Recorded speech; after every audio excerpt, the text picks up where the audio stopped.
Good, I What's know. up, everybody? How are you doing? Hey, This Bill, is Real are we Talk on? Chronicles. We got to start it off right. We got to start off. I think we know who this lady is. Yeah, there you go. Let them know, Melba. Let them know. Go ahead, sweetie. This is up, everybody. This is Real Talk Chronicles. This is a celebration of life today, man. So I'm gonna play this for a few seconds. Please.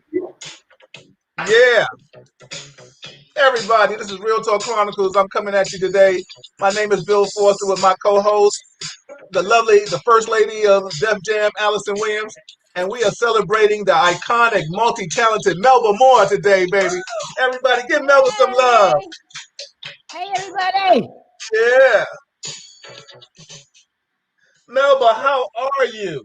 I am fantastic, Bill. How y'all doing? Huh? Oh, we are good. We are good. Everybody, Blessed and highly favored. exactly. Happy Monday, everybody. Just so much to talk about on on the eve of not on the eve, but on the week of Christmas. Yes. It's about to go down. We are trying to get away from this pandemic. We are running. Um, we are just trying to be here and support each other and love life and do what we have to do.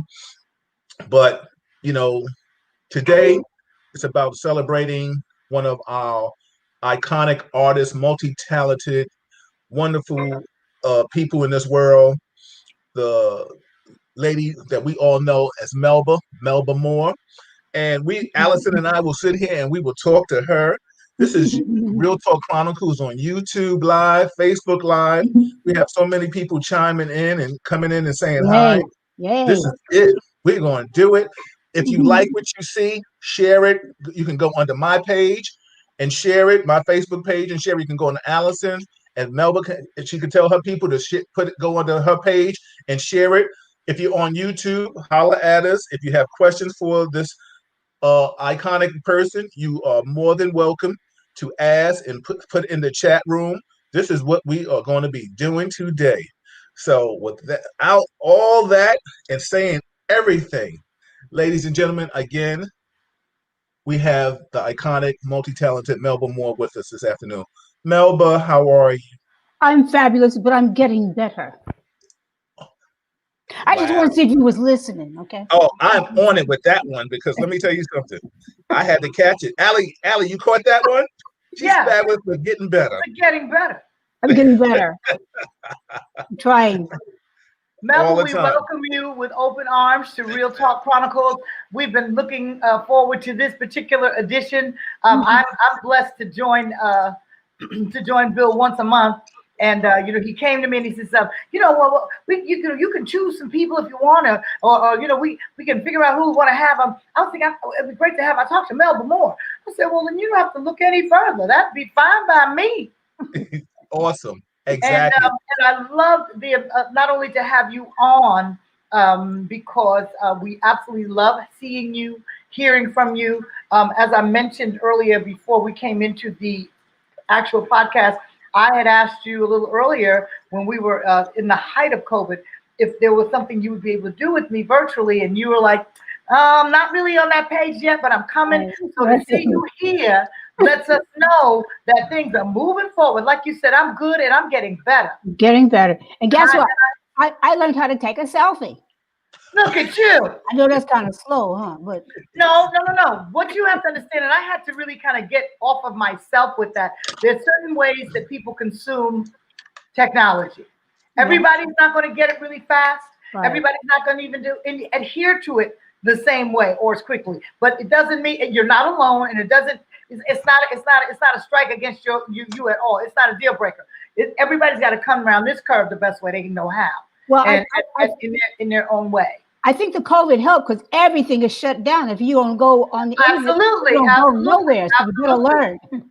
Absolutely. So it's giving people a chance because we always were running so fast with so much to do, trying to go and get around to it. Right. We have around to it now. It's round and we got to get to it. And I was really happy. I was telling Bill, I said, this will be really interesting because I have such a long history together. My auntie, as we like to call her. Allie and I have been friends a very, very long time. Matter of fact, she kind of takes me for granted. Sometimes when she sees me on 125th Street, she just picked me up off the ground. I said, Allie, I'm a star. Put me down. No, but you're lightweight, so I can pick you up. See, I'm not lying. She don't even deny it. Hey, I get so happy when I see Melba Moore coming. I can swoop her up and swirl her around and put her back down on the ground and keep moving. I love it.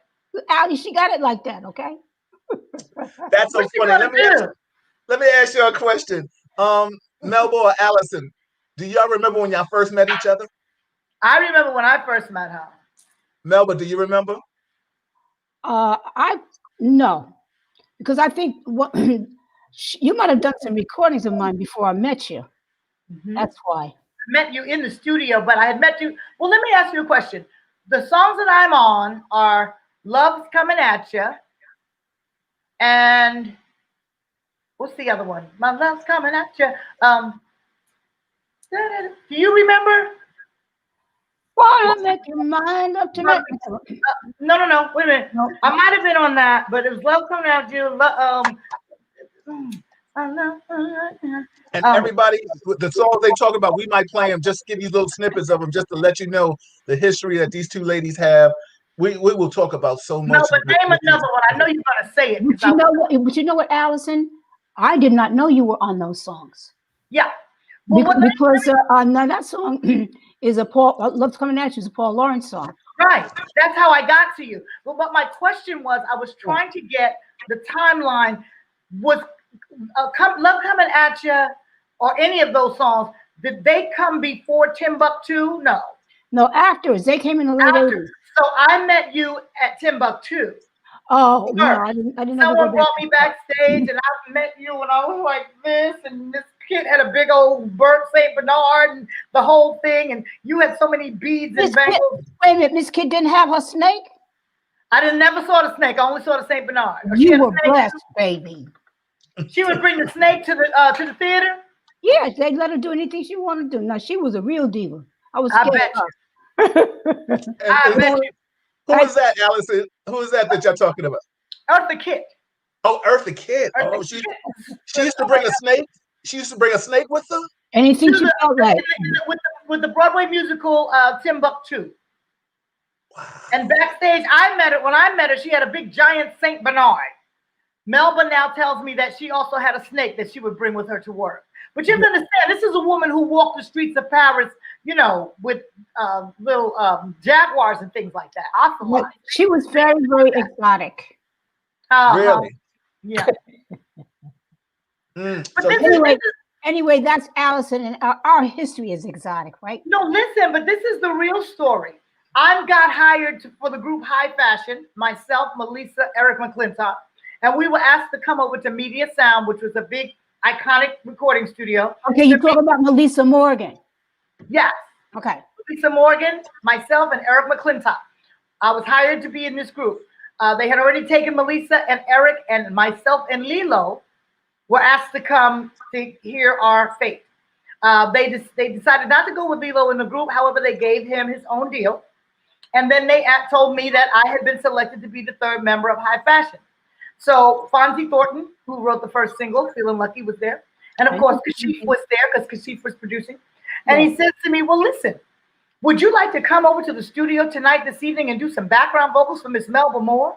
And I looked at him very calmly and I said, yes, I'd love that. That would be wonderful. She's one of my favorites. Now, mind you, I've seen her in Pearly. I've met her at Timbuktu. I've seen her on television, in films. She stands next to Clifton Davis. I don't even understand how to take it.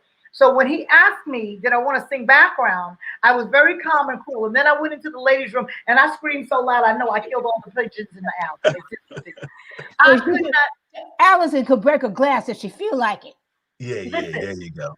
This was 1 o'clock in the afternoon, so I had to now get my nerves together till 6 when we were going over to the studio on 55th Street, 56th Street.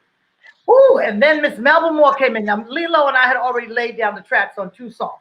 Love's Coming At Ya, and there's another one, and I can't remember the name of it. But at any rate, when she came in, she was coming from wherever she came from. She was whoever she was, and she looked at us, and boom, she took a mint or something out of her mouth, gum, and I then never told her. right. Go And ahead. she said, "Listen, just for the melody, just listen to what Alyson did." She turned around and looked at me and went in the studio and did what she had to do. I was so outdone because I wanted her to hug me. I wanted her to. I Oh, wanted her to kiss on me. I want her. And listen, it oh, wasn't until I became a full-fledged R&B recording artist with a career that I realized sometimes you got to just get to the business. Yeah, yeah. You but know you what I'm know saying? what? Thank you because you were a fan. I'm really grateful. You don't I was take that for grateful for granted. the opportunity, but I just, you know what I'm saying? She wasn't mean. She just didn't have a lot of time for a lot of, hey, how you doing? She just went straight in the studio and started hitting it. But then I realized, and you have to also, as you follow an artist, Melba Moore was in the studio even when she wasn't required to put a record into the hands of the label. They constantly recorded Melba. Melba Right, was Right, always singing. right, There's right, music right. from Melba Moore that we still haven't heard. And I right, watched that, and right, it was an right, incredible, too. smart practice that her Right, management and her label did. right. They kept her in the studio. I Wow. have I have what people call a catalog now. Oh, yeah. Yes, very much so. That was tough. During the time that we have to spend, looking at what you got, I'm looking at a lot of my catalog and seeing now that I got it, what I'm going to release in the future. Well, we are going to talk about that too. Everybody, this is Real Talk Chronicles. We Mhm. have the iconic legend, multi-talented Melba Moore with us this evening. This is Real Talk Chronicles, and I have my co-host with me every third Monday of the month. My good friend, my sister friend, the first lady of Def Jam. You can just call her name because let me tell you something. I'm going to tell you a story about Alyson right now, and this is the anniversary of my mother's 13 years of transitioning, and this is when Alyson along with a bunch of 7 other people, we came together and we just started just conversing about life and our upbringing. And this is how Real Talk Chronicles started. In my house, just putting my mother's belongings in storage or throwing them Mm, away or cleaning out. And mm, we just started talking about our upbringing and where we came from and who we are, because this is how we became the individuals that we are. And Alyson kept me with her. She kept me with her all the time. We went to Valerie, the late Nick, Ashford. We went to his house, him and Valerie Simpson, hung out with Freddie Jackson. Colin is in the house. We went to Colin's house. Shout out to Collins. Melba, I just want to read some shout outs to everybody that are just oh, saying please hello do. to you. Please do. So yeah, definitely let's do it. We're gonna go through some names. Eunice Collins is in the building. She's like a mother to me. She watched me grow up. Dated Eddie Patton, that was down with the Pips, the last night in the Pips. Her daughter Sonia Patton. We remember we talked about that. Colin is in the house. Tommy Simon, DJ Tommy Guns. He said the legends are in the building. Exactly. Gwen Mm, Mosley is in the building. She said, "Hi, Bill. Hi, beautiful ladies." Stephanie is in the building. She said, "Oh my God," in capital letters. Melba Moore. Yes, Melba is in the building. Jay Brody is in the building. Kim Shear, she says, "Yes, Miss Melba Moore, you stepped into my life. Good evening, all." Anna David, Darren Joseph. He said, "Darren, I guess Melba, he's talking about, he never took a selfie. So, Darren, we're going to get you on that." Shout out to Darren. mm. We used to work together. My man, Gerard Evans, is in the building. He said, happy holidays to all. Hello, Melba. Happy holidays. Marquetta, hey, Bill. Um, Will Green is in the building. Kyra, Michelle Jones, 2 lovely, iconic women. Yes, both of you ladies. We're going to talk about that because both of you are iconic in your own right, and that's a beautiful thing to sit here. We're going to talk industry. We're going to talk about life. We're just going to talk about what it is. Stephanie, she said, "Happy holidays to everybody." Lisa, salute to both Melba Moore and Alyson Williams. Beautiful voice, ladies, and great music. Exactly. Tracy, nice, happy holidays, everybody. JP Justice, the comedian, is in the building. What's going on, JP Justice?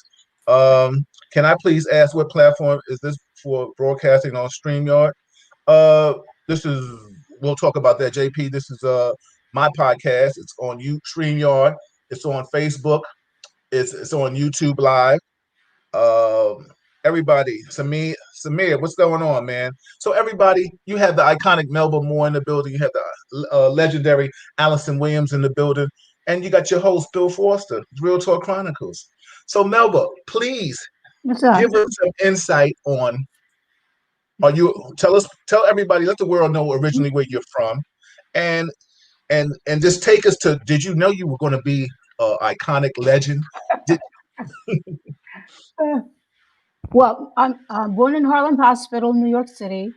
okay, I started my life out on West 108th Street, which is just south of Harlem, not quite Harlem. Um, I started school at St. Thomas Aquinas School, 116th Street, and then my mother um, ended her life as a single parent.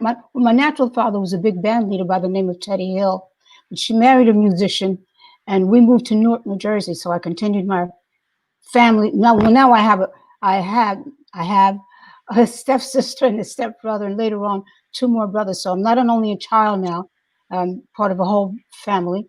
And right, my stepfather was a piano player, and my mother was a professional singer. So we all took piano lessons, and that's when I really got intimately involved with actual studying music at the age of 9. And I fell in love with it there. And during those years, I discovered that I could sing, but everybody sings. Everybody sang in the family. But I wanted to become really totally immersed in it. I wanted to become a musician. So I continued to study piano as an instrument.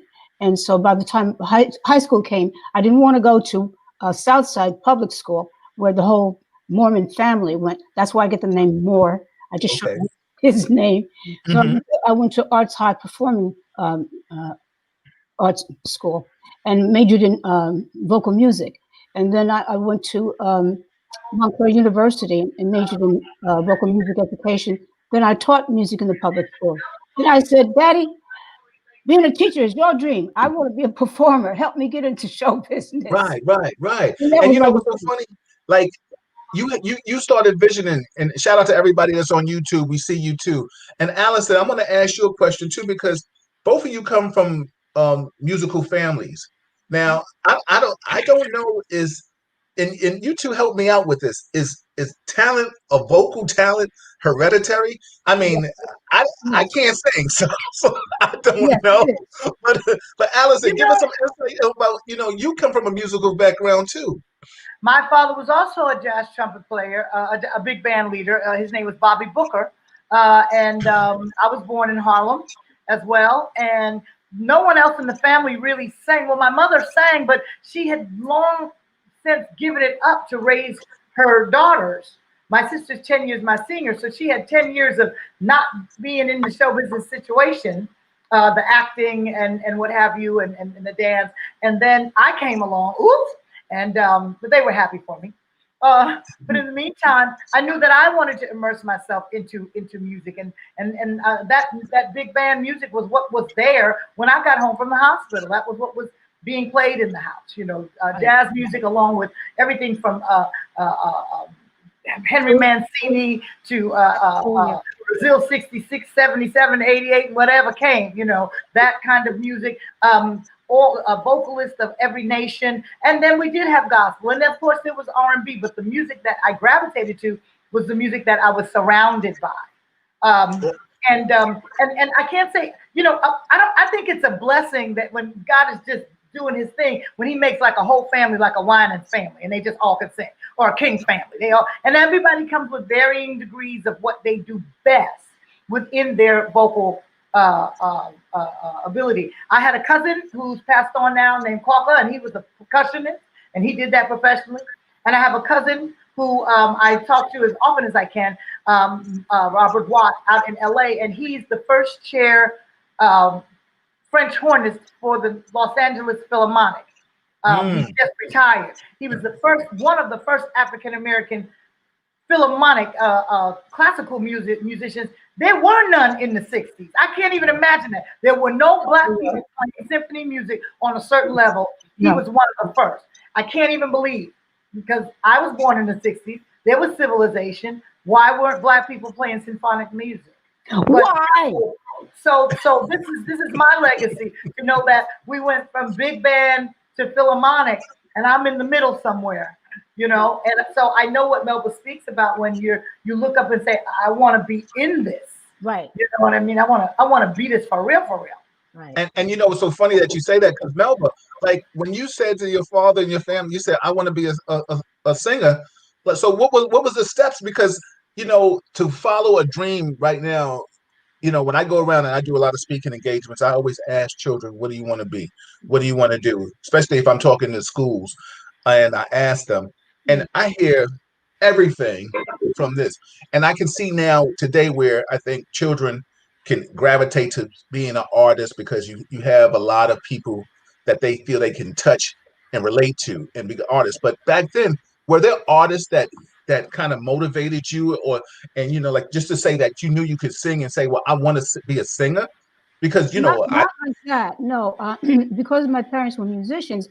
Well, I met people like Sarah Vaughan and Carmen McRae, and they might be at the house or something, but they didn't mentor me. But they were such an inspiration. You were lived in the midst of the music, and it's like your eyeballs was ringing with music. Now you don't know if you can have a talent or not.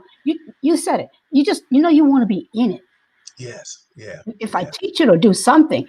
And I was teaching it. And then I said, well, Daddy, you know, if I don't do well, then I'll come back and teach. But I Okay. wanted to try.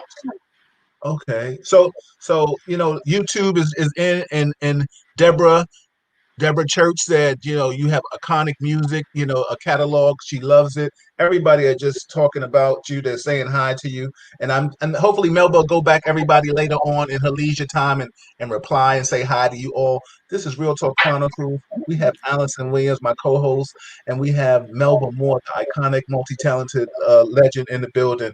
So Melba, what was it like when you said, I'm going to the studio? Okay, you decide now that you want to be a artist. You know, what were the steps? Okay, Well, and then tell us my, how we got to the okay. studio. Go ahead. My daddy said, well, I'm very, very disappointed because it's so erratic. It's racist. It's full of thieves and cheats and, you know, and Okay. rapists. Everybody want to take you to bed. They're not necessarily going to marry you. You know, he said, but I'll try to help you get started. To make a long story a little bit shorter, one of the first people I met was Valerie Simpson. She was at a music publisher's office trying to get her music published, and she and Nick well, she was writing by herself, but they had written some things, but they were all studio singers, and so we exchanged information. And so I got involved with studio singing. So I started singing backup with Valerie and all the top backup singers in the recording industry.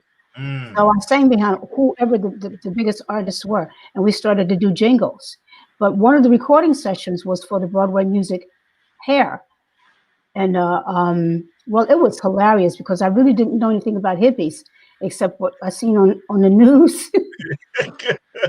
We were what you call BAPs, Black American Princesses, okay? yes, yes, yes. And these were white people. They didn't even wear no shoes, you know. We was in New York Mm, City, so that was really, really, really different from us. But point is, the person whose recording session was Galt McDermott, and he wrote the music, and he's a wonderful, wonderful keyboardist for the Broadway music Hair, and they were still casting, and so they invited everybody to come down and sing for their producers and the directors, because actually the date was about 2 weeks long because we did all the music from Hair. right. Okay. And Okay. so anybody who wanted to, I was the only one from the recording session. The other ones were scared of him because they didn't have, you know, one of them, you know, he looked like his hands were stuck in a live plug. He had this bright, bushy, curly red hair. Hmm. and, and, you know, this was culture shock because I know he came up to me and asked me, did I want to do hair? And I told him he didn't want to need a hairdresser. You know, and he explained to me it was a Broadway show, but I had no background in theater at the So let time. me find out. You was a little sassy back then too. Exactly. Right. Well, I was asking him a question. Oh, okay. I Okay. wonder, where is your hairdresser? So let me ask you a question. How did you like doing Broadway? I thought it was amazing. First of all, my most, I guess, uh, dominant thought was that I was going to learn on the job. Okay. Okay. And then when I got to see the show, I said, wow, this is like ridiculous. Like, for instance, they had a black lady playing Abraham Lincoln. So then I realized it was parodies and it was comments on society. And it was, they were making strong statements, but it was hilarious. Can I Mm, interject here as well and tell you that Please. from the very beginning, I mean, obviously, you can tell when God has his hands on things. For it's no happenstance that she would meet a Valerie Simpson and they would come up in this thing together, and then for her to go into hair, but then making history. Now, correct me if I'm wrong, Auntie. You are the first African American woman to go into a role that had been historically played by a white woman Right, in that same show. right. mm. And the lady happened to be Diane Keaton. Yes, and that woman was Diane Keaton. Thank you. I knew you would know the name, but I'm just saying that was. And as much as we see people kind of cross pollinating in different roles and different race, as it's related to what has normally been, and then they bend it and so on and so forth. That wasn't happening then. No, and it wasn't planned. So I think your focus is absolutely right. Obviously, God has had his hand on the things because From things the very, very beginning. continue to happen like that accidentally. Wouldn't be. That's Yeah. awesome. That is awesome. Melba, I was noticing. As I was doing some research, I didn't know that back then. You did a song with Burt Reynolds for, I think, one of those like cartoons or something like that. I forgot the name. Animation, yeah. All dogs go to heaven. Yeah. Yeah, I was like, okay. And a lot of people out here don't know that you even did a lot of TV too, right? Was it with Dick Cavett, or was it with Murph? Which one was it? Well, she All did of the them. circuit. All of Whatever them. it was at that time, Yeah, the quote unquote Jay Leno, Jimmy Kimmel, Jimmy Fallon of the nation, that's what she was. If it was Dick Cavett, if it was Merv Griffin, if it was Johnny Joe Carson. Franklin, Johnny Yeah, Carson, all of it. She was yeah, going all over and wowing the people. They didn't know really what to make of her. yes, Well, They yes. didn't know really what to make of her. but the door was open simply because the opportunity came through theater. Mm-hmm. Because Then my favorite television show that you did, you and Clinton Davis. Oh God. Yes, yes, yes, yes. our favorite show, it was our show, right? Yes, it was. It was. It really was. The Melba How did Moore how Clinton did that Davis show. concept come about, Melba? Like how did that concept come about? Just you two even think about doing it in a show? No, Getting we It didn't. was the Melba Moore show. Well, later, yeah. Right. Okay. All right. Well, tell us how it came about.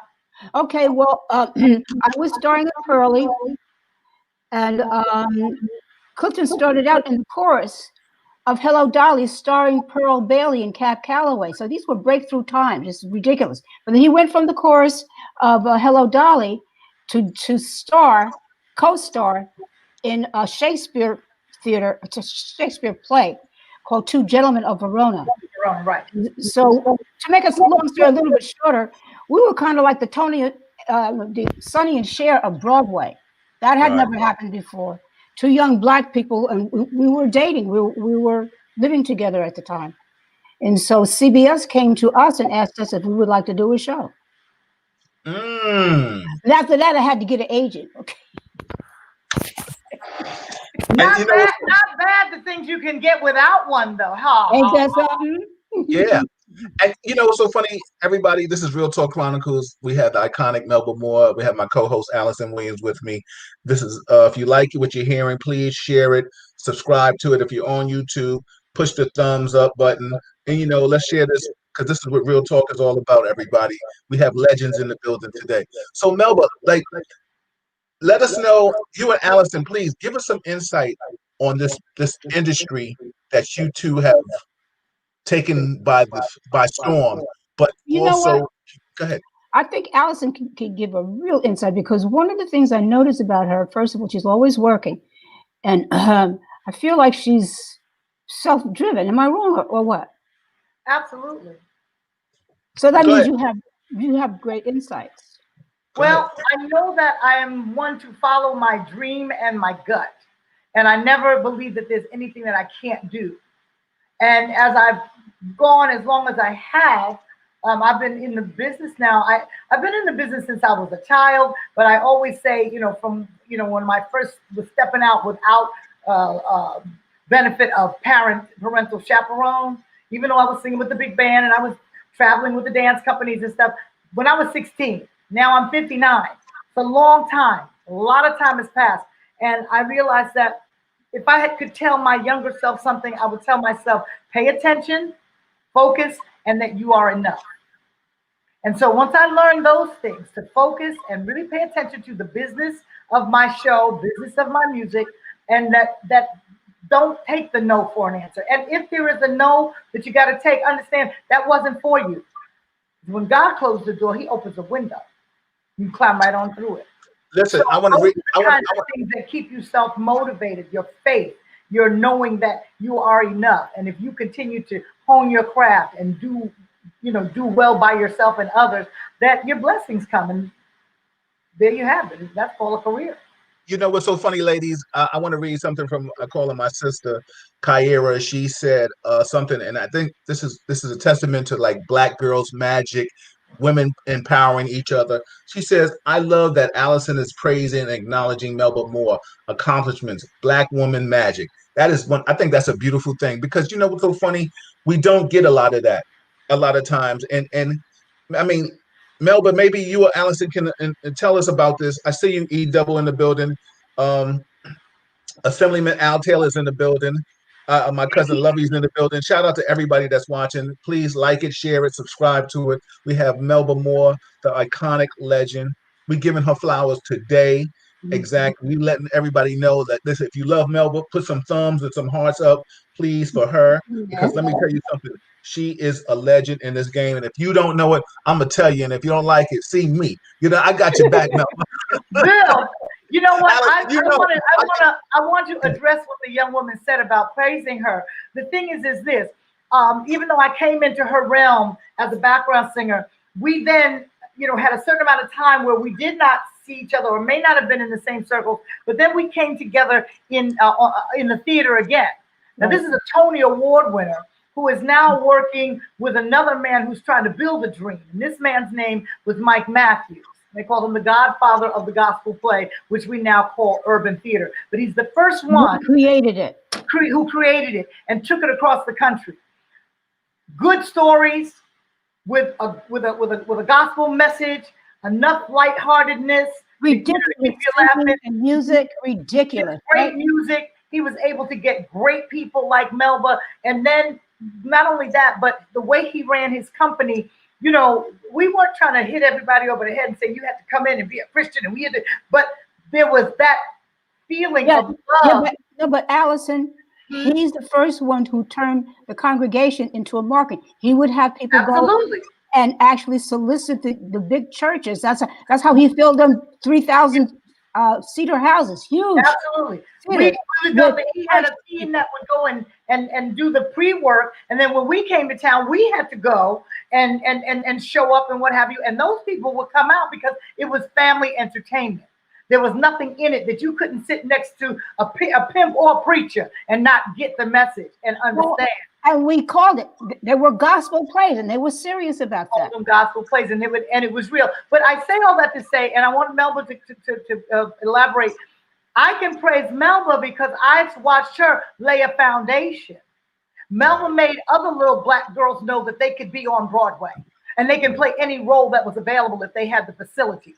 And that they could go on and do television if they ever decided to do variety shows again. That's kind of like something they don't do that much anymore. They do it in a different format. But that's the foundation that Melba laid. So I got to give her praise because if she had not come, I could not come.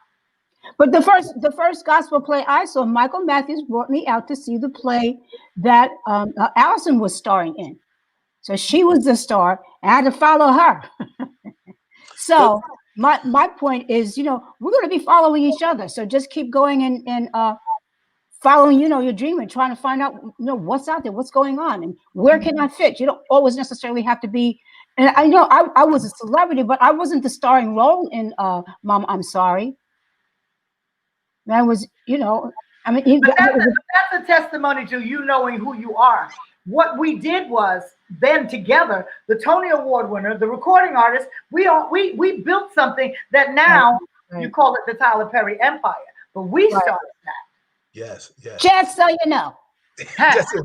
Everybody, this is Real Talk Chronicles. We have my co-host Alyson Williams, the First Lady of Def Jam, and we have the iconic multi-talented, and it has to go multi-talented, and iconic has to go in front of that too. Because let me tell you something. When you look at her resume, like you said, Melba, earlier when we were talking offline, you got a catalog. You know what I'm saying? You've done so much, and you are just giving love. I have a surprise person. We have the assemblyman, Al Taylor, coming in and wanting to share a little love with you right now. You know, there's some people. So Al Taylor, my man, is coming in, my brother. Everybody, ladies and gentlemen, this is part of the Wow. real talk. We have Welcome. Assemblyman Al Taylor in the building. He had first Mondays with me every month. Real Talk Chronicles. Alyson has a third month. And Wow. Melba, you are family now. So whenever you want to come back, you just tell me, hit me up, say, Bill, send me the link. I want to come in at any show I want to come in because you are family. Listen, Thank you. Welcome, Al, welcome, Altella Assemblyman. Allison, my sister, bless you. Man, if y'all could put something on my heart and feel how fast it's beating right now, I'm looking at you all. I am not lying. Oh my, Melba, I'm just gonna be straight honest with you. I'm Come a not little a. closer to your computer. Come a little closer. We're not hearing you as Oh, you're loudly as not we hearing like to. me? We're hearing you, but not as loudly. Is that better? Okay. I don't know what that is. I'm all the way up. Is Okay. that better? Gotcha. I've never been one that had to be told to speak louder, but I am a fan of you ladies. Melba, I just want to remind you, and hopefully you'll remember. If not, I'll take it to my grave because I remember. I want to say your album was Peach Melba, and you were at the Apollo, and you did a show for. I think the headline was Gladys Knight, and she got sick, so you were on stage that afternoon on a Saturday. And I'm telling you, whew, I'm sitting there and my heart is piddle padding. And I must have been about 15. I wasn't yet Oh, 16 because I would have been oh, smarter at 16. But as you bowed, I ran up on stage and snuck a kiss from you and ran back to my seat before security could do anything. oh, a quick And kiss. you were on that. It was you. It was Gladys Knight in the Manhattans, but Gladys was sick that one day or half of that show, but she didn't perform. But you were there. I'd never had an encounter, never seen anyone so more beautiful standing right there in living black. Alyson, I lost my mind. I was by myself and nobody told me don't do it, do it. And I just been a fan from a distance. You look amazingly beautiful. You remind me of my wife, who I just got off the phone with. And then I watched you again. You came to my alma mater, Lehman College, and you guys did Pearly for 2 or 3 Oh, nights up there, filming yeah, at HBO in 80 something. I was like, yeah. man, she is so beautiful. She is still beautiful. And that's my story about Melba. And I am so honored, Alyson, to be here, my Polo Ground people. Baby, I love you all. I love what the woman just said, and you coined it. And I think the two of you ladies may want to run with that if they don't have any problem about the blackness. What did she say? You said it, Bill. yeah, Black women. she was basically saying everybody. She was saying first and foremost, let me just give everybody their flowers while they're here. I have the Assemblyman Al Taylor in the building. We have, and he co-hosts every Monday in Politics with Bill Forster and Real Talk. I have Alyson Williams, my co-host, every third Monday of the month. Real Talk with Alyson Williams, and we have the family member right now, the iconic, legendary, multi-talented Melba Moore in the building, and they wanted to come and say hi. And when I told Al you was going to be on, Melba, the assemblyman said, "Listen, can I come and rock out and say one thing?" I said, "Absolutely." Welcome And back. this is a family affair right now. So Oh, what I'm in heaven right Kyra now, y'all. what Kyra was saying, she Alyson was and just basically saying how she appreciated how, and you know, as a youngin say it, like wasn't hating. She was giving Melba her flowers basically right now, and saying how she's such appreciative of what Melba has done. And it was great what Alyson was saying, how she said Melba has kind of laid the groundwork. Melba, I don't know.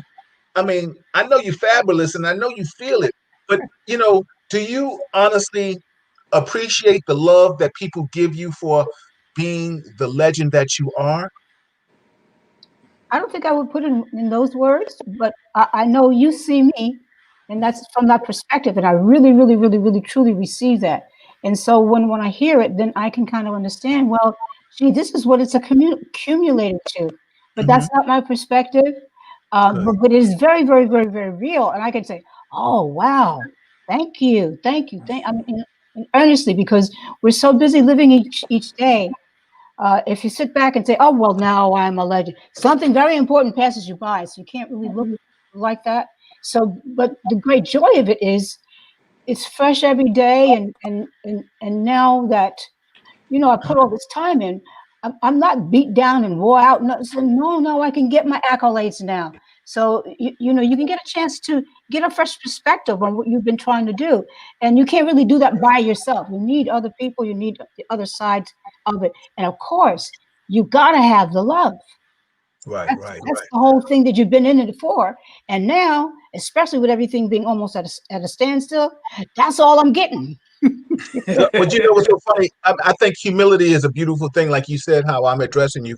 I think no matter who I interview when I delve into this journalism, I think everybody wants to understand and feel loved, and Yeah. giving you these props is my way of loving you. I can call you Yes. auntie, I can call you big sister offline, I Yes. can call you whatever you want me to call you, but I want the world to know how I feel about you and what I think people need to hear about you. Yeah. And when we talk about humility, I got to give a shout out to one of my martial arts masters, Soki Littlejohn, and his wife Ida in the building. They told me to tell you hi, Melba.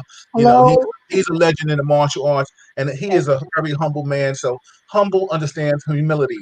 And like Alyson and Al, I've been with Alyson, I've done shows, I've been around with her.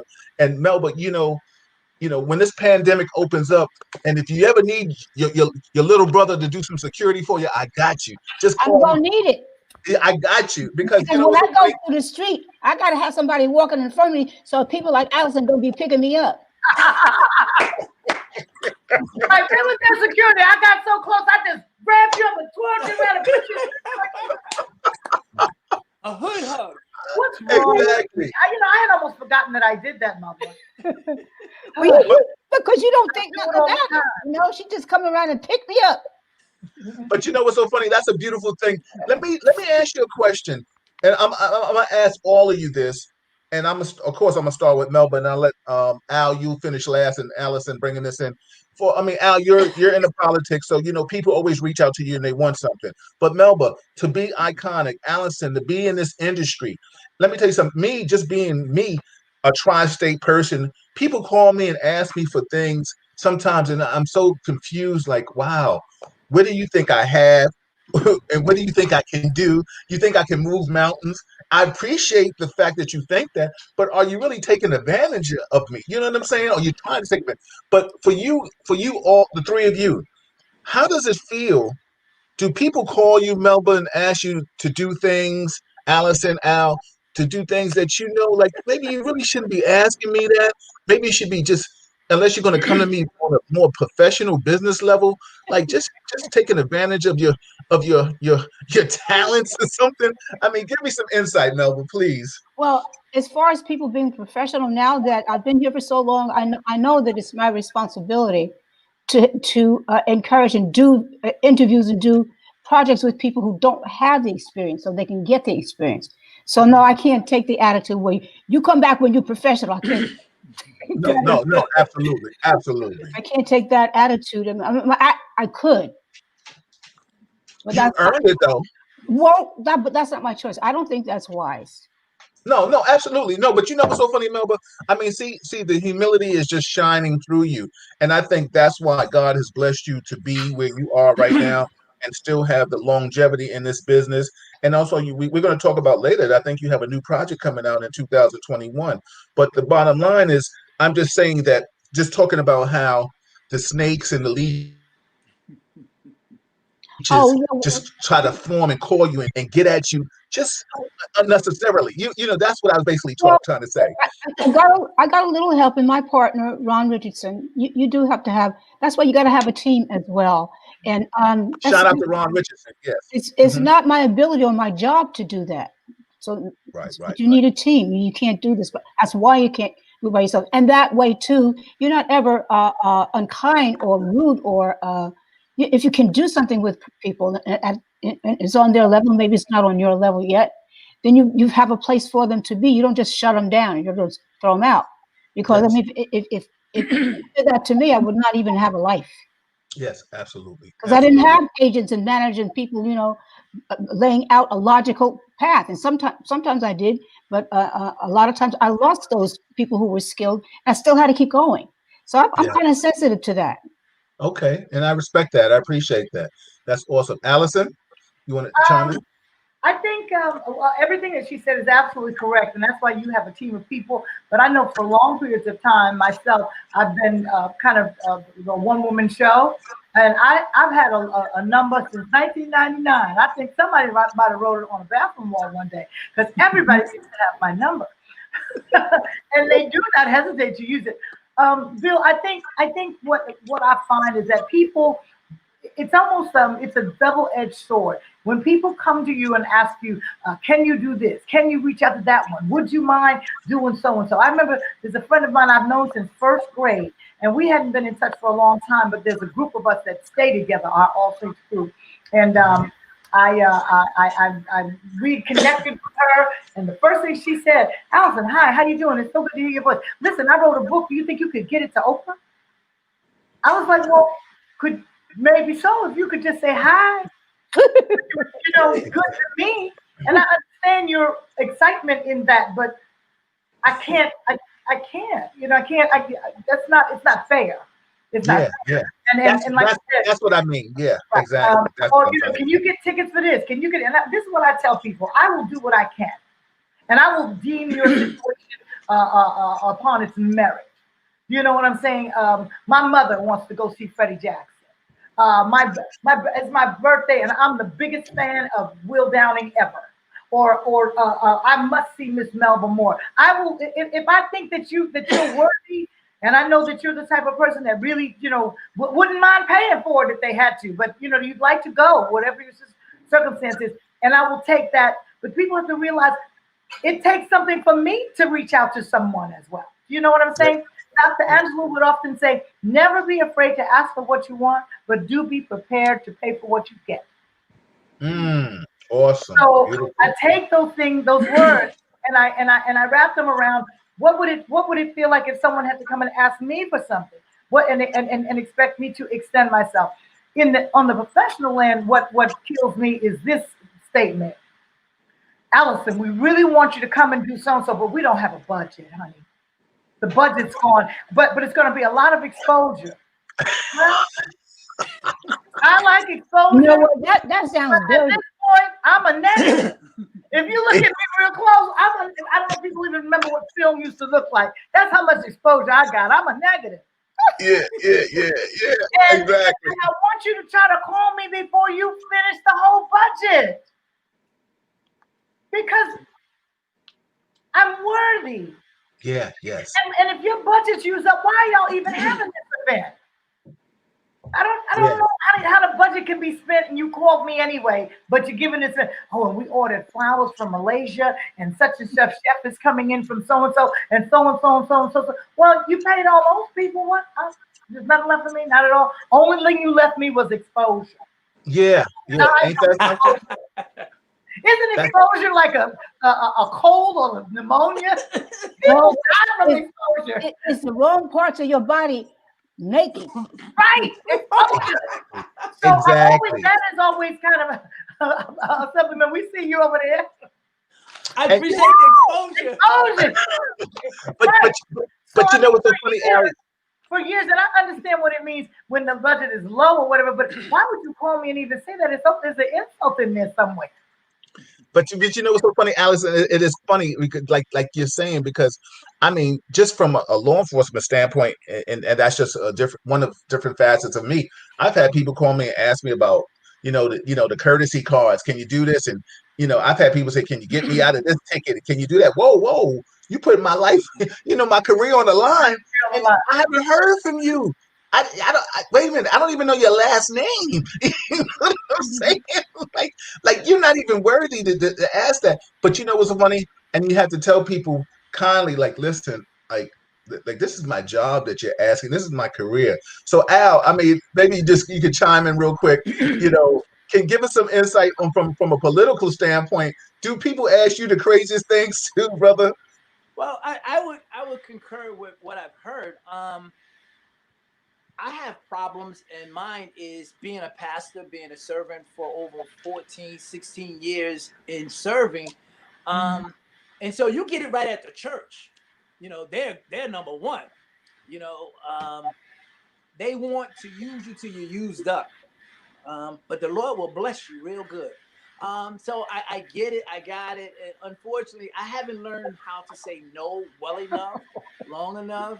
So even today, I got a call from a family member that someone knew. They live in a different county, but they know somebody in this county, and that person called that county and said, "Can you call him and tell him we have no heat and hot water?" And I said, "I don't mind helping them, but my office is 3 doors from where they live, but they call another county, and all the Right, right. information is there." And of course, I voted for you. I work because it's the right thing to do, and I hope you will vote for me because of the work that I do. But I'm not tripped about you gonna threaten to not vote for me. I'm service oriented, and the job is really most people, my Caucasian electeds, they do. I'm gonna say they do the vacation time like nobody's business. But in the neighborhood, you don't have time off. You are 24/7. They don't pay you 24/7. And again, I'm not the guy that's gonna say no to. I will look at it and say, well, let me see what I can do. And those cars, people are like, yo, can you get the cars from this? Oh, can you tell the governor something for me? Or let me let you know what I want. Can you get tickets for the inauguration? I really want to go. Or somebody got arrested. I need your help at the precinct. Now, I ain't seen your kid in 40 years. I don't know what he or she is capable of doing right now, but I don't want to call there and say, let me talk this through to you. I don't want to get involved because I don't want anyone to say I'm trying to persuade you. But I think it's human nature that people are always reaching for something. And some people are just straight old takers. I will help and stop until I think the point where you're really trying to abuse what's there, or it may be detrimental too. Like, I don't want to get in the middle of a domestic. Y'all figure that out. These are some places both of you all can go, but I'm not weighing in on either way. Well, let me tell you what, I'm not interested in what they said because I need all of it together. There are 3 sides to the truth. Right, right. Awesome. Everybody, this is Real Talk Chronicles. I'm your host, Bill Forster. We are interviewing the iconic, multi-talented Melba Moore this evening. My co-host and I, Alyson Williams, the First Lady of Def Jam. She is here with me in the building. And we have the Assemblyman Al Taylor here Gate every crashing. Monday. I just want to read some of the comments and things that people are saying. Shout out to my cousin Lovey Brown in the building. Uh, Pearline is in the building. She says, I love Melba. E double said, yeah, love them both. Just would like to sing Happy Christmas song. If you keep no anybody singing a Merry Christmas song. E, listen, they here just hanging out right now. We have the libation and love. You know, There you my go, boy, right there. my You boy just summed it Attica. up. Shout out to Attica. He wrote a book. He's out of Brooklyn. He said he saw Melba in Pearly and Lucy Bell. I think is that what it is? Yes. D Wash in the building. I'm sure. Yep. Cheers. Of course, Colin is in the building. Colin is always respectful. Colin is such a supporter. Thank you, Alyson, for introducing me to Colin. He stays with the Real Talk family. James Bullock, great show, Bill. Thank you, Kim. Not authentic. That we talking about these people. Lisa, I see you in the building. Shout out to everybody who's watching. If you like what you see, shout out to Soki Littlejohn in the building, and Ida. If you like what you see, push the subscribe button on YouTube. Share it from either one of their Facebook pages, mine, whomever. Let people know, listen, I'm just trying to do some positive love and sharing some love out here in the world. Elizabeth, I see, hey, everyone, as far as I'm concerned, what would you do if you didn't know me? How would you get it? Continue to be safe and God bless. Yeah, that's a good question. Colin said, when you keep doing free gigs, you will only get called to do free gigs. Exactly. Melba, let me ask you a question right now. I think legendary, iconic goes with your name. If anybody left it off, it is, they call Paul McCartney Sir. You know what I'm saying? They call people. There are certain people that have titles with their names. So I say iconic because I deem you that. I think you've earned it, and it's just like somebody being called ma'am, miss, Mrs., whatever it is. So I say that, and I appreciate the humility that you said. Like you was like, yeah, you embraced it, but when how is Alyson? This is a segue into my question. Like Alyson, you were talking before in the past how it is hard for artists when you become worldly. You get a little older, that the work doesn't come as fluent as it does if you're younger. But your voices are timeless and they're precious. So Melba, can you elaborate on that? And Alyson, can you help us out with that? Like, is that a struggle for artists right now, for It's not, ladies? no, it's not just a struggle for artists. What we have to understand is life is in increments, and at a certain point, you can start in the mailroom, but you've got to get yourself to be CEO of your own life. You have to, and now we're at a time where we're kind of at an even playing field, where we're in arena such as the internet world, where it's the small independent business entrepreneurial spirit that's necessary if you're big, small, or in between.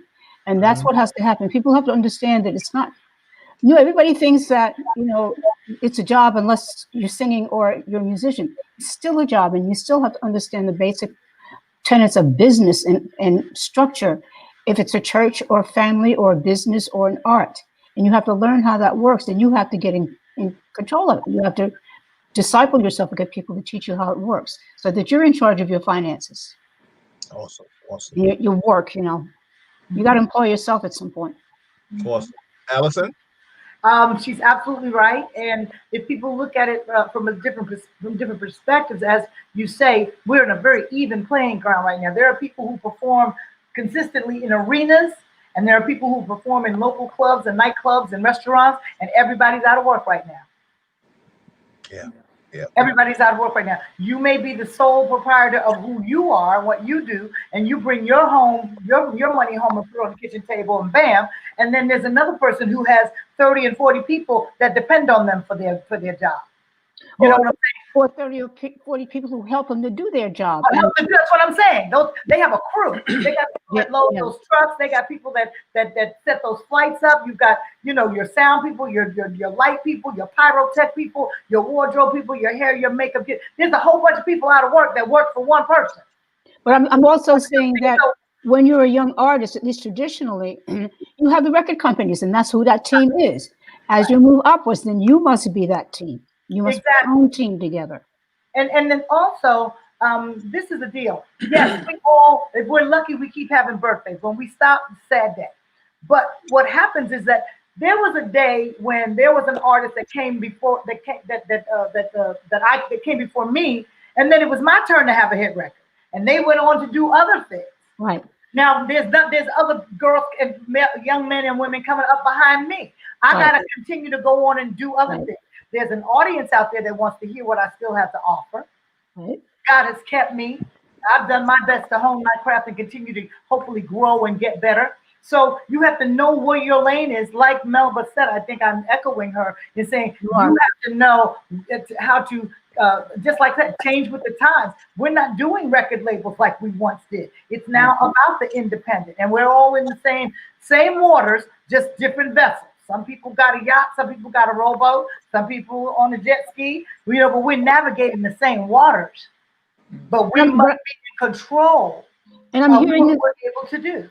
I'm hearing this question as though, in show business or as an artist, it's different there. That's what we have to stop thinking. It's not different here. It's the same as it is everywhere else in this universe. You have to move on. And somebody else is coming, in this place, and it has to do with age, and it's not because you're older. It's time for you to move on to your. It is, but it's not. Well, you just all of a sudden got old, and so you're not relevant anymore. No, that's not all there is to it. You got to move on. Awesome. Everybody, this is Real Talk Chronicles. We are having real talk. This is a real talk family night right now. Like, the week, few days before Christmas. This is the Real Talk family. We have the Assemblyman Al Taylor, who's here every first Monday of the month. We have in Real Talk with Alyson Williams, which is tonight. And this is the third Wednesday of every month. And we are interviewing the iconic legend, multi-talented lady, Melba Moore, big sister.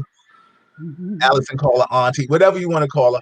I'm gonna call her big sis right now because she's just she was just so nice enough to come on the show, and she's been a supporter of Real Talk Chronicles, and I'm so appreciative of that, Melba. And that's why, definitely, besides just you being you, I wanted to definitely highlight you and let people know that you are still here and you are kicking butt to the best way that you know how.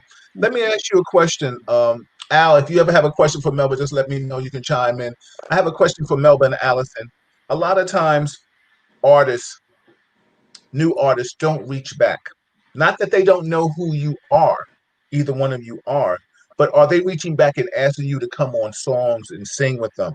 You know, right now, Swiss Beats is doing something very, I think, very smart, doing the verses, and he had Patty and he had Gladys, and I think that was beautiful. I watched it about most of any of the verses. I watched that one because they were singing things that I wanted to see, and there were people that I like to see. Do you feel any way that the new artists today, or do they pay homage to you too? Well, if I could start, I wouldn't have this extremely hot hit house dance music record were it not for people who reached out and help to keep you relevant. George Pettis wrote this song. When you hear the song, you hear this incredible piano solo, and his wife wrote the lyrics. And when I first when I first heard the song, I thought, wow, Reed, that's nice. Who's that singing? Because it made me sound so fresh and so different. And then Terry Hunter. I mean, DJ is a whole nother entity now. These people are songwriters, they're producers, they're mixers, they are entrepreneurs. So that team, that's my new team. So they take what it is I am now, and everybody's like, oh, wow, yeah, that's nice. I can't do that by myself. Well, I was never able to do it by myself. But that's who's doing the music now. That's what I have now, so I can continue to learn from them now. Awesome. Alyson? I find that there have been a couple of people who as Melba said, have done remixes and what have you. But as of right now, my collaborations have basically been with other artists that are artists in their own right, not necessarily reaching back, but you know, going forward and saying, can you come with me on this journey? I find that I guess in my experience, there's been more people that have more dance hits. For instance, I think Jay-Z has sampled some of Melissa's stuff, and I think just recently, in tribute to Nipsey Hussle, I think Snoop Dogg used something of hers or whatever. But to actually get the phone call and say, Miss Williams, we love your music and we remember you from back in the day. We want to know if you'll come and do this. Haven't gotten that call right yet, but it doesn't. Right. Yeah, but she has a new beautiful jazz record. I wanted to say to everybody what an incredible tribute you did to the great, iconic, legendary Nancy Wilson at her going home. Now, she's a jazz singer, if you know what I'm talking about. But Alyson can do a lot of things. She can do everything, but she's a jazz singer. She has a distinctively unique jazz sound. And your new record is what I call jazz. Am I wrong or right? Oh, you're absolutely right. You're absolutely right. And thank you for bringing up, Melba. For all those who are listening, the new single is called Summer Nights in Harlem, and it's available on all the platforms where you download and stream. Please go and support it. Please purchase it. Not just listen, not just share.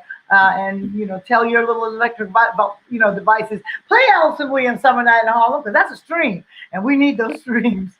Thank you, Melba. It pays homage, and it is an homage to the music I was raised on, to the jazz music, to those great vocalists like Nancy, like Ella, like Carmen McRae. You know what I mean? Those are the women that inspired me. Yes. You know what I'm saying? And once again, women like yourself who just could sing anything, who had the technique and the soul, the whole package. And so thank you for bringing it up. But like I said, I'm on a journey with some really wonderful jazz players right now. And jazz is not going anywhere. It's one of those things where it's also timeless. So it's not like a matter of having to do something new. Some things don't get old. Right. And you don't have to recreate the wheel. No. Mm-hmm. Awesome. Al, you got a question? You got any questions you want to? Are you just enjoying the scenery, right, brother? Dude, I'm trying to make notes because if you haven't done it, put it in the chat so I can get these 2 singles you ladies just talked about. I couldn't find my pen. I wasn't typing fast enough. I saw him running around. I was like, what is he doing? I'm going to give it to you. But 2 things that came out. Well, one thing, and you ladies mentioned it. And I just want to go back, and if you feel like a little deep dive a little bit. For example, my biggest thing to music would have been A&R with Jeff Redd when he was just coming out. And so I was a roadie guy, it was everything. You had like $7 per diem, you in California, you trying to break the record, you in the ma and pa stores, you trying to geese them to report you higher than what you were. You're doing all these free shows after you do the radio, and people making money around you, and they are, but you smile and you keep doing it. And there sometimes there came a point where I watch where the label shifts. They stop putting their stock behind a particular artist, and they start. So you all spoke graciously about it's time to move, but sometimes it's not. What I was looking at, it didn't seem like it was optional, that you've been deaded and you don't know that you've been deaded. You're right. It's not optional. You got to move. Right. We used to say, play by record or die. You move or you die where you are. It's not optional. How is that, and what kind of advice would, even in independent scenarios where even though it's independent, that artist is still connected to that entity, that agency? How do you, I don't know, what's the words of comfort or that we can share, you all can share? I can't carry a I don't know that I can give you comfort, because your comfort has to be in struggling. You have to do like struggle aerobics. You got to build muscle. You're not going to do it in your comfort zone, in my opinion. And I can't give you a crystal ball, because time and culture and everything is living, it's moving. So you have to be you have to use what my nan used to call your mother wit too. Your intuition. And one thing Afrocentric people we are intuitive. And so some of the things I can tell you, but that's why we have something so diverse and creative, because we're like fingerprints. I can't really tell you that, but it's here. It's there. Yeah. Awesome. Thank you. Awesome. I put the information in the Facebook live chat for anybody who's looking for it. They make perfect stocking stuffers. Summer Nights in Harlem, The Romans of You, and my holiday song, Happy Holidays. Now we got to talk also, Bill, about Melba's new music. Right. But before we get to the new music, Melba, tell me about this magazine cover you got going for the Christmas holiday, where you're all done up like Mrs. Christmas. The spirit of Christmas yet to come. You know what? I'm not talking about that because Ron did that. Well, Ron is awesome. Ron is on it. Let me tell you something. Shout out to Ron Richardson. Yeah, he is on it. He showed me. It's beautiful. It's fabulous. But you got to tell you about. I don't know what he did. It's fabulous, but I can't draw. She's on the magazine cover, and she's looking wonderful, and it's all about the Christmas season.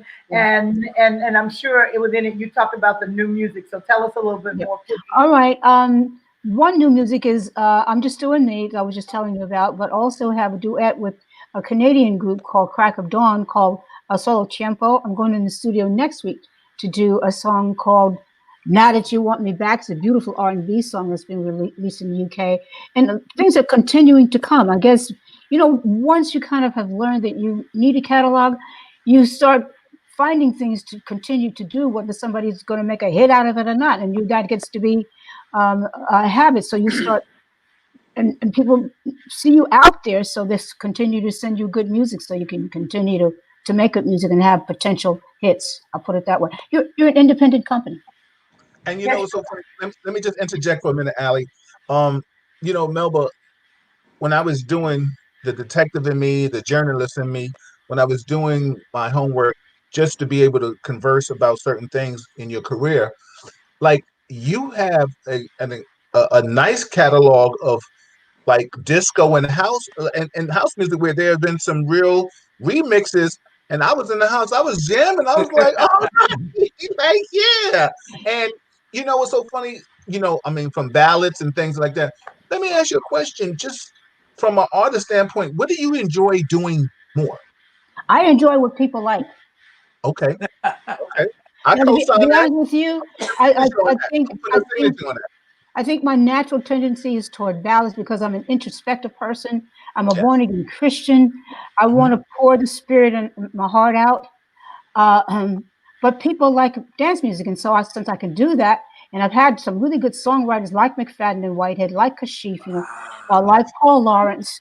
I've learned to do that.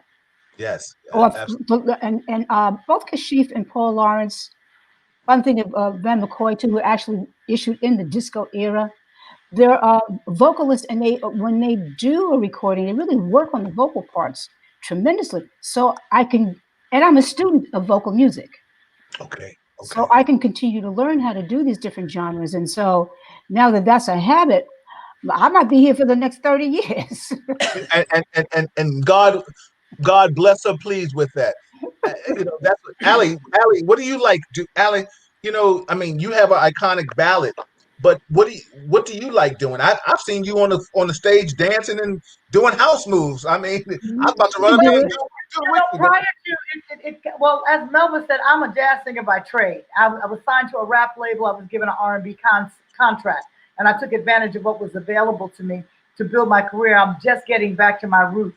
But over within that whole realm with Def Jam and On Profile, and even when I was with Capitol, we did dance music. We did club tracks. Before there was a Just Call My Name, there was a Sleep Talk and My Love Is So Raw. Yes. Which was a new jack kind of mix and what have you. But when Just Call My Name came out, it kind of shut, it was just, it became the thing that people gravitated towards me most, and that became the signature song.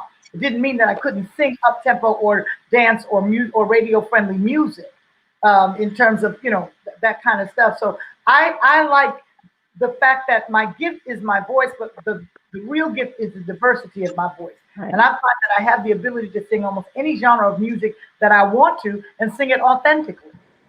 And I know it's authentic because it makes the audience feel what it is that I'm doing. I was playing, someone was playing the song Summer Nights the other day, I think it was, and they said to me, and they were saying, "Oh, Alyson, I really enjoyed the song. The minute it was over, I had to play it again. The song made me feel," and they were trying to figure out an adjective to put in after feel, and I said, "Sweetie, you don't have to finish that sentence. You finished it when you said the song made me feel, because that's all I want music to do. I want music to make me feel.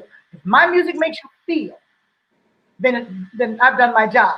When Melba holds that long note at the end of all anything she decides to hold it at, not just Lean on Me, not just Long and Winding, but wherever she gets it from, that makes you feel. Let me tell you, she has a big thing that she can do. She has great control with her volume, but it's when she gets in those small, quiet little places that Melba makes me want to just go and jump off the curb. It's I don't know, and I listen for it all the time when she really and melodic. That's my favorite part of her voice because it makes me feel. I think it's awesome. I like singing anything that's going to make people feel. Jazz is my heart. I love R&B because it's given me longevity and a career. But anything that makes people longevity, absolutely. Yeah. Melba, before let me tell you something. The name of the new single, I want to put it in here. Say again, please. The name of the new single? Just Doing Me. Just Doing Me. I'm putting it in here so people can see it. Thank you. Exactly. But you know what's so funny? I'm gonna say this, and everybody, of course, this is Real Talk Chronicles. I'm your co-host, Bill Forster. With my co-hosts today, I have Assemblyman Al Taylor in the building. Every Monday, you can see Al Taylor, and every third Monday of the month, we'll have Alyson Williams, and of course, we're interviewing the iconic Melba Moore. This is a family affair right now. This is the reason why Real Talk started. This is the anniversary of my mother passing. Not to even get morbid, but just celebratory, because the bottom line is, I took a pain and made it a pleasure, and now it's a business, and this is where I am. I'm celebrating people, and this is just a beautiful thing. And my mother was a songstress. She sang opera, but she wanted to sing blues. She wanted to be Billie Holiday. And remember Allie, when my mother passed away, Allie said, "Well, what does your mother like to hear?" And I said, Billie Holiday, and Alyson sung Billie Holiday at the funeral, and it was so beautiful. And it just reminds me, I was telling Melba, I said the last time I saw her was at a service. Shout out to my good friend, my boy, my musketeer, Lenny Green. And let me tell you something. When Melba sang, and I'm going to ask you this question, but I just want to just give Al something to talk about too. But when Melba sang the song, whatever she sang, she just held the note, and I felt like I could have went to the bathroom and came back, and she still was holding that note. Let me tell you something, and let me tell you something. You know, the average person would have started sweating or trembling or something like that. She was just hitting that note, and it wasn't. I didn't even see her throat move. And let me tell you something. It was awesome. But you know what's so funny? Al and I have a promotional background, and Al was before me, and I came and I followed suit from Al, like Lincoln's and the Melvins and Sam's and stuff like that. But if we would have hired people like you, Melba or Alyson, Al, tell me if I'm wrong. We wouldn't even have to promote it. We would have just sold out our tickets, everything, right? Just to have these iconic people, or just even if they would have came through and wanted to have a drink with us, right? Dude, get it early because it would be going like hotcakes. I'm just enjoying. I'm like I'm just blown away to be in this company tonight. You guys are amazing. You said go to the bathroom and come back. I said you go out of the theater, put money in the meter, and come back in. And she's still holding that note, man. Exactly. Now, what you have to know is when I had Melba on the road, after we were glad to be on the road together, and we were responsible for how can I put it, leading by example. Because a lot of the young people that came into the plays, they were coming straight out of the pulpit.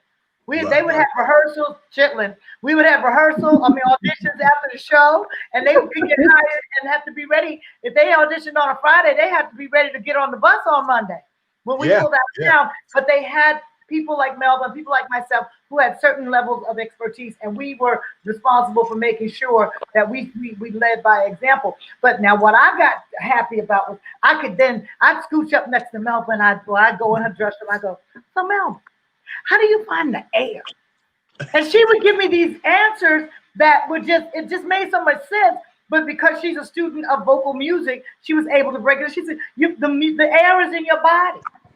She said you can find it wherever it is. It might be down in your diaphragm, but then when you feel you coming towards the end, it might be in your back. It might be in your legs. You might have to turn to the side. And I had to take it back and go, what the hell does she mean? It's in my legs. What do you mean? But I realized. And I look at her and I say, what do you keep in that little hot cup that you drink? She said, I keep things that are good for the throat. And one day she told me I have hot apple juice. I said, hot apple juice? She said, well, don't they tell you if you eat an apple a day keeps the doctor away? Wouldn't you think that the properties of an apple would be good for your throat? And she always just was so cool and so calm. I thought she was going to tell me, well, you see, you must go to the center of the volcano and you must grab the ash, and then I have a drink that I make from it, and then it was always something so basic and if I learned how to apply it, I could do it. Right. And that was so funny. I was going to ask that too. And I would ask her so many questions. I know she got tired of me asking her questions. No, I didn't. But you know what's so funny? That's so funny, Alyson, that you said that, because that was my next question. So I'm glad you segued into it. And because Melba, I was going to ask you, like, what have you done? And Alyson, you too, and like to maintain that voice that is a moneymaker. Like Alyson and I talk about this offline a lot of times at sidebar, but that is your bread and butter right now. Like, how do you maintain that? And what do you tell new artists or people out here that are singers? What would they do to do perfection to their voice? Well, the voice, you are the instrument, first of all. It's not something that's outside of you. So you have to learn how God made the body to function. You're not going to be a great singer, more than likely, if you're going to drink Jack Daniels every day. Besides, I got some Indian blood in me. I can't drink it. Okay. No. Don't worry. Don't do it. Don't do it. No. Well, one thing is important, but I'm a hardcore Christian. So when I tell you about the joy of God and studying that, I'm not just talking about be happy. He says his joy is your strength. So I've become a student of that since I've known you, Alyson. So that I think I'm growing in that. So it's, of course, the total health of the body, but everybody's is different. There's certain basic things like we know, like fried foods and a lot of oil, dairy, bread, junk foods, fake foods. You need a lot of greens and fresh but that's all. It's scriptural, essentially. So you have to have good nutrition. You need movement. A lot of great singers lose their voices early because they don't do any movement, because they're born with it, and so they don't do anything.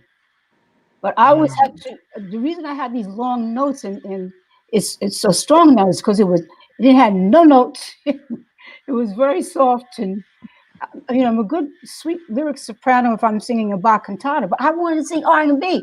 We always holler when you sing R&B, so you had to rough it up. And if you're going to rough it up, then you got to jog and you got to jump rope and you got to go swimming. You have to be an athlete. And Awesome. and totally, with an athlete has a special nutrition. If you're going to play basketball, you eat a certain way. If you're going to have a contact sport, you eat another way. If you're going to play football, you have to find out what that is. And it's not the same for everybody. So, and Alyson, I'm gonna let you chime in, but that's an excellent point because Melba, like you said, that's a way of life. I sat here earlier and I said I could call you my big sister and things like that. But what's so funny? Due to, I guess, your practices, I might have just called you my little sister because you look younger than me. You know what I'm saying? Well, if I didn't do what I do, I could be your big sister. There you go. And that's a beautiful thing. And I want to say that because you talked about your faith. And I do want Alyson to chime in on her voice. But Al, let me talk about your health and how you, because of your practice, Melba said she's a big component of religion right now, born again Christian.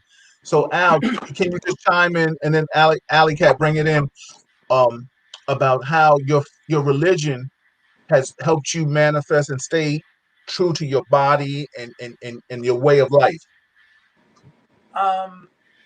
My faith orientates me, so how I feel about myself, who I believe I am, and what I can accomplish is predicated on what I believe the gospel tells me. And I kind of operate from that perspective. Like, I want to treat people the way I want to be treated. I want to be kind. I want to be loving. And at times it's just not coming to you, but through Christ, I'm able to, muster something else out of me where I want to slap the taste buds out of you for being so disrespectful. But the God that I serve will take me someplace and I'll love you and come back and hug you because I don't take it personally. So my faith orientates everything I do. And I just want to get better at it. It's not easy. People say the most asinine things and they will tell you because you are a Christian, don't judge, don't do this, don't do that. But they want to tell you, they give you unsolicited information and they talk to you like you stupid. And I just want everyone to understand, being a Christian is easy when you understand God's power, and understanding when you are being humble, it's because it's meekness. And meekness is not being a punk. It's all of those things that you encompass, but you lay them down because God will fight your battles.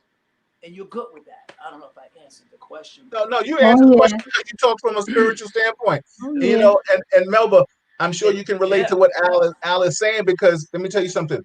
I remember when I had to go back to the church, even hanging out with Allie and she's talking to me and holding me down when I felt like my mother had transitioned, that I still needed therapy. And Alyson, and when we started this Real Talk Chronicles group, this was my therapeutic thing. But then also I felt like people were pushing my buttons out there, and I said, well, listen, I need to go somewhere and hear a higher voice, because I feel like I'm gonna lose it. Right. So with that being said, I did. Went back to church. I started going back to Abyssinian. Shout out to my Abyssinian family that's in the building, And I just picked Abyssinian because at the time I was channeled to Abyssinian. But with that being said, and then, of course, I joined the church, so I felt like I was like, born again. But, I still do certain things that I just ain't, I guess, Christian like. But, the bottom line is I feel like I channeled more into a spiritual standpoint. But Allie, we even talk about God and things of that magnitude and things. So maybe you could elaborate on, just give us your insight on how you've maintained your voice, and give us to your own spiritual path. Well, I can start off by saying concurring with what Melba said, you must find a way to. The voice is not just in here. When you use it to sing, your whole body is your instrument, and you have to treat an instrument like you treat any other instrument. You have to, like she says, eat the right things. You have to get a certain amount of rest. You have to, the discipline is a big factor.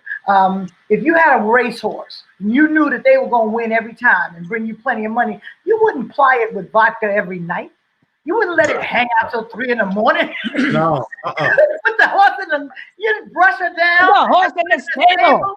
And go and get the rest. So you can't do that to yourself. I know I'm a thoroughbred. There's certain things I can't do.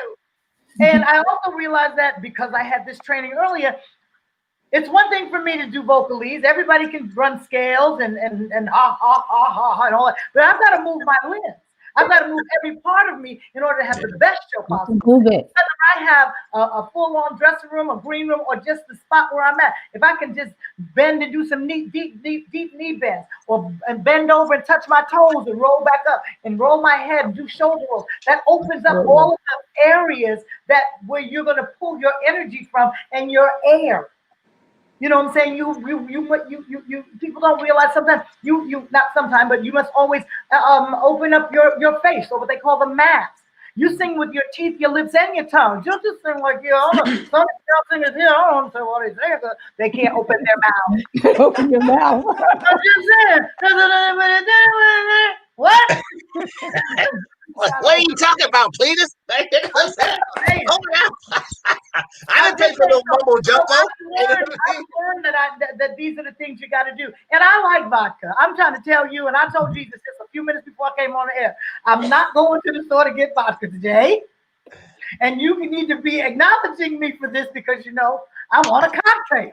Yeah, because I'm glad right now I'm glad you're abroad because we would have been drinking vodka together. So I'm not singing. So there's a discipline involved with it too. Nobody said I can't drink vodka. Nobody says I'm any less than a Christian. But I have to know what the limitations are. I have to understand when I'm dealing not just in the natural but in the supernatural what God expects from me, and I can work towards that. He wants me to do certain things with this vessel. I can work towards it. He knows when I'm getting ready to hit to the store because he knows everything. He knows my heart. I can't. There ain't nothing like, I'm just gonna slide to CVS and then I'll go around the corner and get a bottle of vodka. Nobody's gonna know. No, I don't do that to myself. But I know what my stand up. I know what happens when I don't do everything I can to keep this in order. I suffer. And when because I'm either hoarse or feeling discomfort, or I do a show that's not as good, or I went to hit a note and it wasn't there. Whose fault was that? That was yours, Miss Thing, because you overdid, or you didn't do enough of what you should have done. So all of those things come together. My faith, my knowing and understanding, my growth of my relationship with God helps to keep me on the path I need to go, because I need help staying on the path. I know everybody does. Sure. I know who I am. So I need to always keep that going as strong and not lose sight of it and get blinded by a lot of different distractions, which is the good thing that's come out of COVID, is that we've had to focus. We've had to take a moment to listen real close. We and breathe real deep and see much clearer, because everything is slowed way down. You didn't get a chance to do any of that during this COVID time, then you wasted it.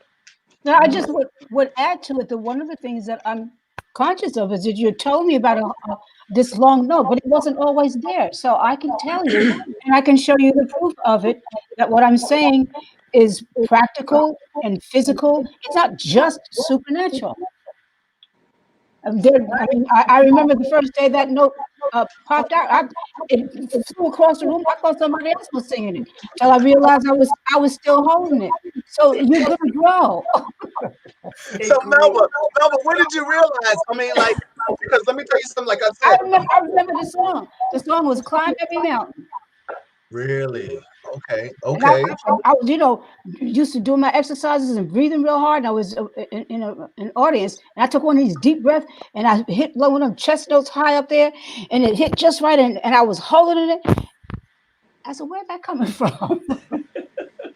Another thing, that Melba, we forget Melba was one of our first girls that brought us whistle tone as part of her presentation.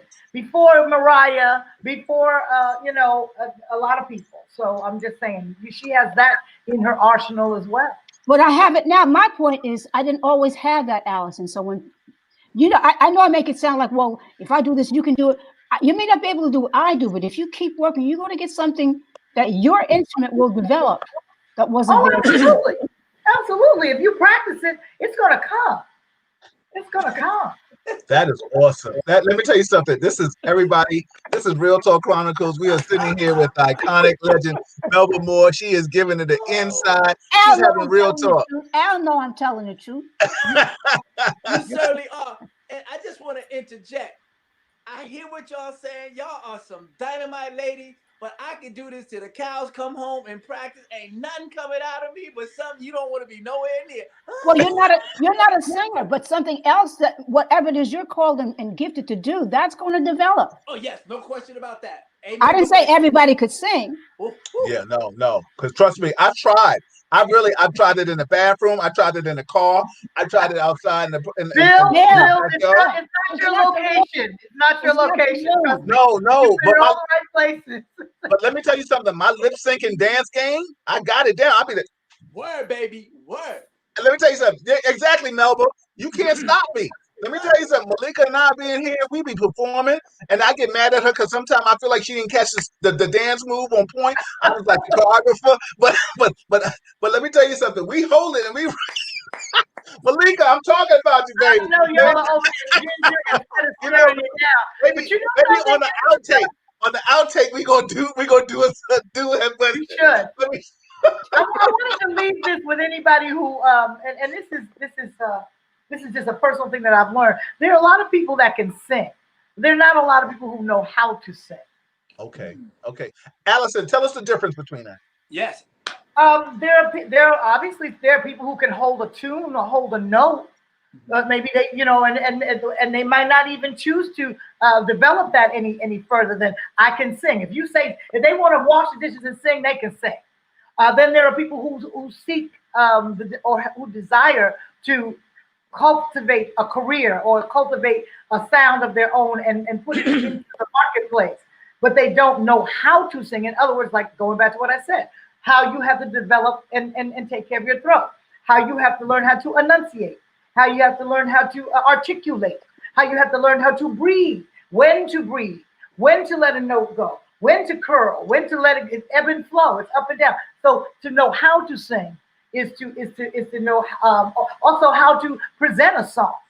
Sometimes a song doesn't need a whole lot of riff and a whole lot of volume. Some songs need to be held back. You need to know how to do that. And that's going to be different for each individual and for what they bring with their individual talent. Am I right? I want you to chime in on that, but yeah, let us know okay, everybody has, I guess, like a boxer, a fighter. When I fought competitively, I knew when I had it, and I knew I was at the top of my game, even when I played organized sports and things of that magnitude. Is there a time when the artist, Melba, you can chime in, and Alyson, you can bring it in, that you felt like there was a night when maybe you couldn't hit that note, or you couldn't hold it as long, but you still was able to perform and do something as a professional? Absolutely, but I think for me, and I think it'll be relevant to people in whatever they're doing, but perhaps especially singers. I'm just now getting my mature voice, and it's been a gift because I look younger and sound younger than I am. But I also didn't have any fullness or bottom or strength, and no matter what I did, it wouldn't come until I got to a certain age. And now it's fuller because people's voices get fuller and lower when they get older. Now, what happens is you don't take care of it. You lose the top, especially, and you may lose the bottom if you don't eat right and everything. Because as you sing and you use it, of course, we don't overuse it. But if a singer uses your voice more than normal, so if you just live like a normal person, you're going to get hoarse and you're going to start to lose the top range. So you have to keep exercising. So now my top is higher and higher and higher. I got a whistle tone now. So the reason I think this is important is because you think everything's going to naturally go down and slower and low. It doesn't have to, but if you start to study it and figure it out, you can start to add to your repertoire instead of losing it. And so mine, thank God, was light and thin and high, and it's getting fuller. But I still have the highs and the fullness, and I can sing thin if I want to. Now I have more control, but I could only do that as the human mechanism would develop and mature within Mel, within my limitations. Melba, did you ever take voice lessons, singing lessons?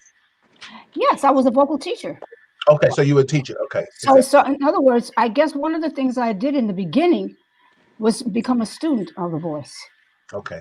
Excellent. And I've continued to do that. I didn't stop doing that. So, and I'm suggesting that whatever anybody's doing, don't stop studying it or don't stop learning about it. Awesome. Allie, did you take voice lessons? I did not take formal lessons. I was, I guess, blessed to have different instructors and educators that came into my realm, or when I was studying one area, that would come and say, "Listen, let me pull you to the side. I want to show you this." Then there was one gentleman that I studied with. Of course, his name has jumped out of my head right now, but it always seemed like this: whenever I had the money to go to him, he was on the road. And whenever I didn't have any money and really wanted to take lessons, he was there. But he was a wonderful teacher in that he would allow me to record whatever we did, because he was a working artist in his own realm, in his own right, rather. And he said, "I want you to take this with you. I want you to have this so that you can go back and go back over what we've learned and always have this. And even when you don't have the money to come to me, you'll have something you can work with. And don't worry about the money whenever you want to come."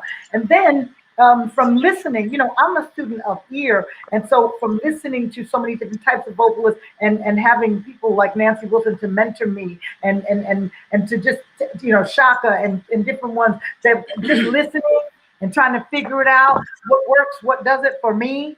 I looked up 4 or 5 years ago, a friend of mine recommended me to a woman who's put together an incredible holistic approach to vocal training called the Vocal Workout. And who knew that all these years later, I would go in and she would begin to train me to be an instructor. You know what I'm saying? There's a lot of things that I can teach when it comes to stage presence, so on and so forth, stage left, stage right, and all those kind of stage etiquette things. But when it comes to breaking down the voice and the how can I put it, projection of the voice and the proper way to use it, that's something I had to learn. So Gotcha. I'm a lot better now. And like Melba says, I'm finding new places in my voice. I'm finding a maturity in different things. I'm finding out how to get to places where before I didn't know how to get there. Or I was getting there, but I wasn't getting there the right way. Right. And the vocal instrument is not like, a basketball player. Their knees, give out so they can't do it anymore. But if you continue to be a student of your whole being, you'll have your voice your whole life. Yeah, you'll always be able. Awesome. Everybody, this is Real Talk Chronicles. I'm your host, Bill Forster, with my co-hosts, Assemblyman Al Taylor, every Monday, Real Talk with Al Taylor, and every third Wednesday of the month with my co-host, the First Lady of Def Jam. You can just call her name, Alyson William, my love. And we are interviewing the iconic, multi-talented. I have to say those all together every time. I just can't say Melba Moore. I got to say iconic, multi-talented Melba Moore. Big sister Melba Moore in the building. This, we are coming up on Christmas. We are coming up on 2021. How beautiful is that? Melba, let me just ask you a question. Like, how are you doing during this pandemic? Not to just deviate so much to the left off of music, because we want to talk about that. I want to keep you as long as you want to be kept, but I just want to get your insight. How are you been able to maintain, like, just staying safe during this pandemic? What do you think about this pandemic, Melba? Well, I know that people have been in these situations ever since Adam fell. Mm-hmm. And so once again, I start my day going to the scriptures or to the church on TV.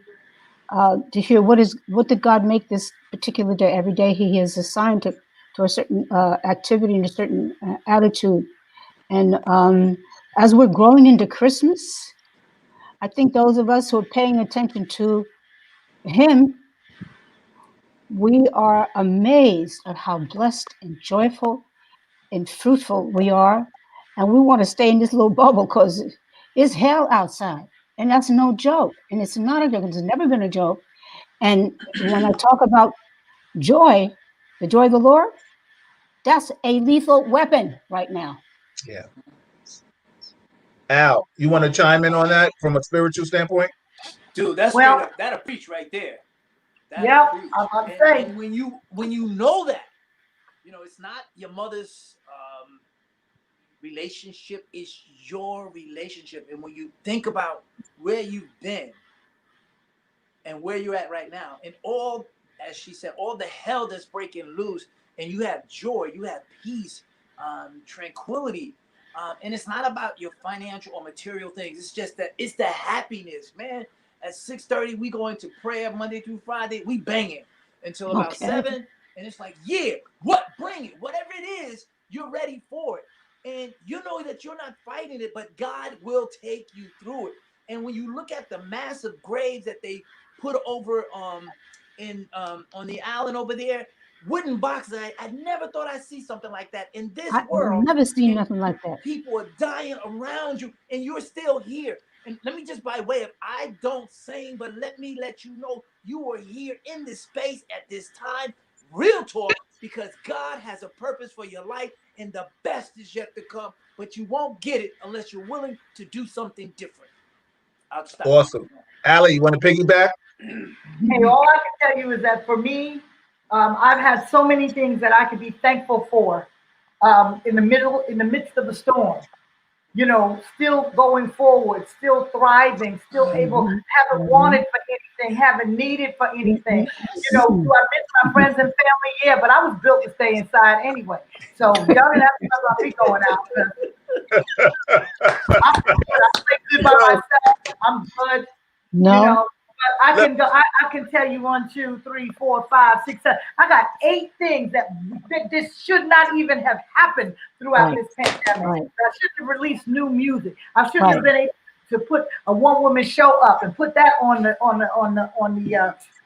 platform here and come into New York and do what I had to do for that. I shouldn't be sitting on 2 boards of 2 foundations that were built to help people during times like this. I shouldn't have filmed my first what do you call it? Episode of a television show, huh? Yeah. You just also too, you got inducted, right? Or you're going to be inducted into the Soul Musical Hall of Fame while releasing jazz music. How does that happen? 30 years is just for my name right now. 5 years in broadcast on WHCR. These are milestones that a pandemic is designed to shut down. A government in flux is designed to shut down. The devil working overtime is designed to shut it down. And make you think you can't go forward and you can't have things. And I got all of that. Plus I got my health, and I've had to hit it outside. I've had to wrap myself in saran wrap and get there. And it's so funny that you're saying that, Allie. Still well, so I can't even tell you. It is so funny that you're saying that, everybody. This is Real Talk Chronicles. If you like it, subscribe to it, push the thumb button up. We are on YouTube, we are on Facebook Live. We have the iconic, multi-talented, and as my man Attica said, he said award-winning. I apologize, Melba. I forgot to leave that out. You forgot that. Yeah, my bad. I'm bad, big sis. But I'm gonna slide that in there right now. Thank you, Attica. Attica, you have a book. Also, put that in the thing. Everybody, we have Melba Moore, the iconic, multi-talented, award-winning. We have Alyson Williams, the First Lady of Def Jam. Just Call My Name. Just got inducted into the Soul Music Hall of Fame. We have the Assemblyman, Al Taylor, my big brother, a promotional man, just a good dude all around. And I'm your host, Bill Foster. I'm cheap. Listen, it is a beautiful thing. We are just out here celebrating life and just talking about love and things of that magnitude. Melba, we're talking about this pandemic. We're talking about this vaccine. What's your take on the vaccine, Melba? And I'll ask you, Al. I know your take, but I don't know Allison's, and we're going to go around the board. Melba, would you take? Me personally, I'll put myself out in the forefront right now. Malika and I, we're not too kind to taking the vaccine. I'm not a fan of it right now for whatever reason. I'm not taking it. I'll let everybody else take it. I'm that dude. I'll wait. Go ahead. You can go ahead of me. You can skip me on this Well, one. Go ahead, Melba. Give me some insight. I'm Black and my life matters, so I'm not taking it just. I ain't mad at you. I ain't mad at you. You know what I'm saying? I've been around for a while, and I tried some other flu shots and stuff that made me so sick. So I Yeah. can't. And you can't go to the hospital these days. You mustn't go, so you can't get sick. No. So Melba, I took the flu shot, and that's what I thought I thought, oh, let me tell you something. I called Jesus. I called everybody's name. yeah, I never thought, let me tell you something. When I took that flu shot, I was like, oh my God. I done had multiple operations. I'd had more operations than Frankenstein. And I still I tell people all the time, yo, that flu shot, when I took it, when somebody talked the flu shot, I'd be like, yo, don't you dare say that flu shot to me again. You know what I'm saying? I wouldn't do it. But I do believe God is on the throne. Right. And the pharmaceutical companies, the lobbyists, are the devils in the White House right now, and all of that. Right. God is on the throne, and so even they know they need first responders and the people in the lowest totem poles and the poor people. They need them to be well, because all these CEOs who are getting all these billions of dollars, they still ain't gonna have nothing if these people don't get well. That's what I think. So Absolutely. I think they're gonna be forced to try to be honest to some degree and show us some of what they could do, because they didn't just find this vaccine, in my humble opinion. And I appreciate that. Al, y'all bring it in. I think I'm, of all the things that I've taken, why would I stop at something that could save my life? But I do think that by the time it gets to me, I will have a chance to see what what are they doing? There are a lot of people who have to have this ahead. Our essential workers and the frontline people have to get it. So I'm hoping to see that it is a win-win when they get their second round, and that it does what it's supposed to do. But we're in such short windows of time and opportunity. We don't know. We don't know what this is. We didn't know what the pandemic was, what the virus was. Now with the Russian do something that usually takes years of research to see what it is. How long does it last? How will it affect us? It's going to affect everybody differently. People are going to have reactions. I don't know. We don't know. So I want to look and see. I have a holistic doctor as well as a Western medicine doctor. If I call her, I know she's gonna tell me don't take it. I know she's gonna tell me that, because she don't want me to take a flu shot. She don't nothing. She showed me the paperwork, so I get it. I'm like, okay, if this is what's being written in the medical journals, I understand it. Like Assemblyman said earlier, there's 3 sides to every story. I heard there were 4. Their side, my side, what I heard, and the truth. So I'm just saying, I'm not opposed to the vaccine. I just want to see. I got to look and see what's going on first. Yeah, from a Black standpoint, let me see first. Shout out to everybody that's watching. Christine Johnson said the devil. I know one thing. If it's got to be frozen, and then they only have a certain amount of time before they can put it in, give you the injection, it's got to hurt, because you can't shoot things that are cold. It's got to hurt. I know it's got to hurt. Yeah, just shout out everybody watching. Monique Wright is in the building. My man E-Double. Christine Johnson said the devil's thinking about the devil's talking about martial law to overturn the election. We're not even having that. Yeah, he's crazy. Ladybug is in the building. She says, I'm an essential worker, and I'm not going to take it just right now. Exactly. It is crazy right now what this dude is. Shout out to Barbara Jean. Everybody, thank you for chiming in. If you like Real Talk Chronicles, we got the iconic Melba Moore. On YouTube, push the thumb button. Just hit it right there. Right there. It's right there right now. Push it on share on Facebook. Share the post. You got Melba's post. You got my post. You got Al's post. You got Allison's post. Please. That's what we're doing right now. We're just talking about here. Al, I know we talked about it before on your show on Mondays. Are you trying to take it? Have you changed your mind? I know I'm not doing it. No, I ain't changed my mind. No, I ain't taking it. I have the antibodies. I can wait. I'm like Isaiah, wait on the Lord and be of good courage. Again, I say, and that way, people, I just want you to know, it's not just I'm waiting like a bus. It's waiting with anticipation, with expectations that something good's gonna happen. So I'm gonna wait a little bit because they rushed the devil out of this doggone thing. Yeah. And since I have the antibodies, I just want to be kind enough to move out of the way so somebody else that can need it can benefit. I'm not a fan of it, and I've heard conversations. We've been having weekly conversations. And so it's a little different from the flu virus in that it doesn't give you as much of the COVID-19 as they're injecting. There are a lot of other chemical, man-made chemicals or something they're doing there. And I'm just not there yet. I'm just not there. And you know, it's so funny, everybody out there, please, no one here is trying to tell you what to do. We're just telling you what we're going to do. I know, like I said, personally, I'm not taking it. I think people of color have a reason to have some kind of concern and discrepancy. You know, to know your history, that's on you. You know, I can't teach you all your history tonight, but the bottom line is maybe you need to do some research and understand why people of color have a problem with taking this vaccine right now. All of a sudden, vaccines have taken 10 years, and all of a sudden, this was pushed through Agent Orange's administration. He's going down as the worst wartime president ever to happen. He doesn't even want to get out the White House. And I'm going to take something that's coming out of his administration. That's my personal opinion. That's real talk. He Go won't ahead, even go ahead. take it. One of your people said, if you take the shot, you're going to turn into Trump. Oh, no.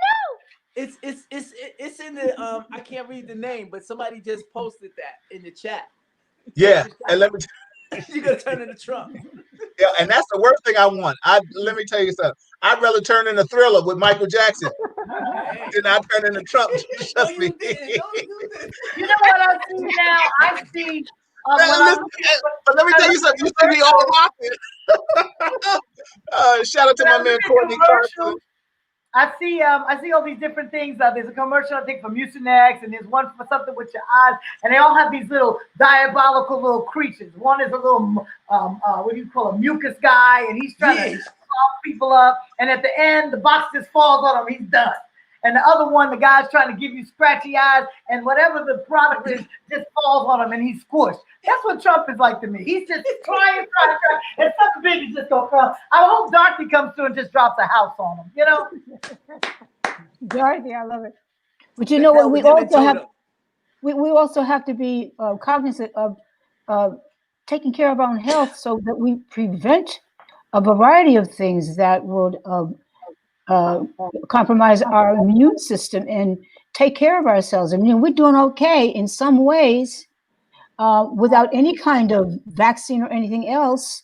I know we can't stay inside forever, but we can do certain things that are going to be, you know, to our aid to just prevent a bunch of stuff from going around that will give you allergies or certain things, because the air is not great right now, and you don't want to breathe it that much, and you certainly don't want to transmit it. Because I mean, all this time since last when does this start? Like last February. March. Let's be clear. It started way before the new year came in. They just didn't say anything about it. But what do? We take care of ourselves.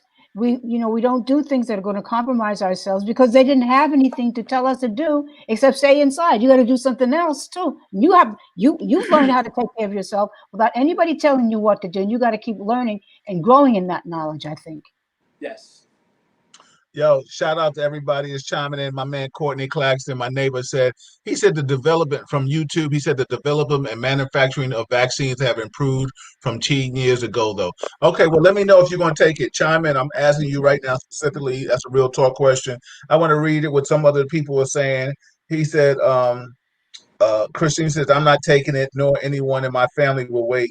Eunice Collins said, does anyone remember that Bill Gates and his wife wanted us to get it first? Exactly.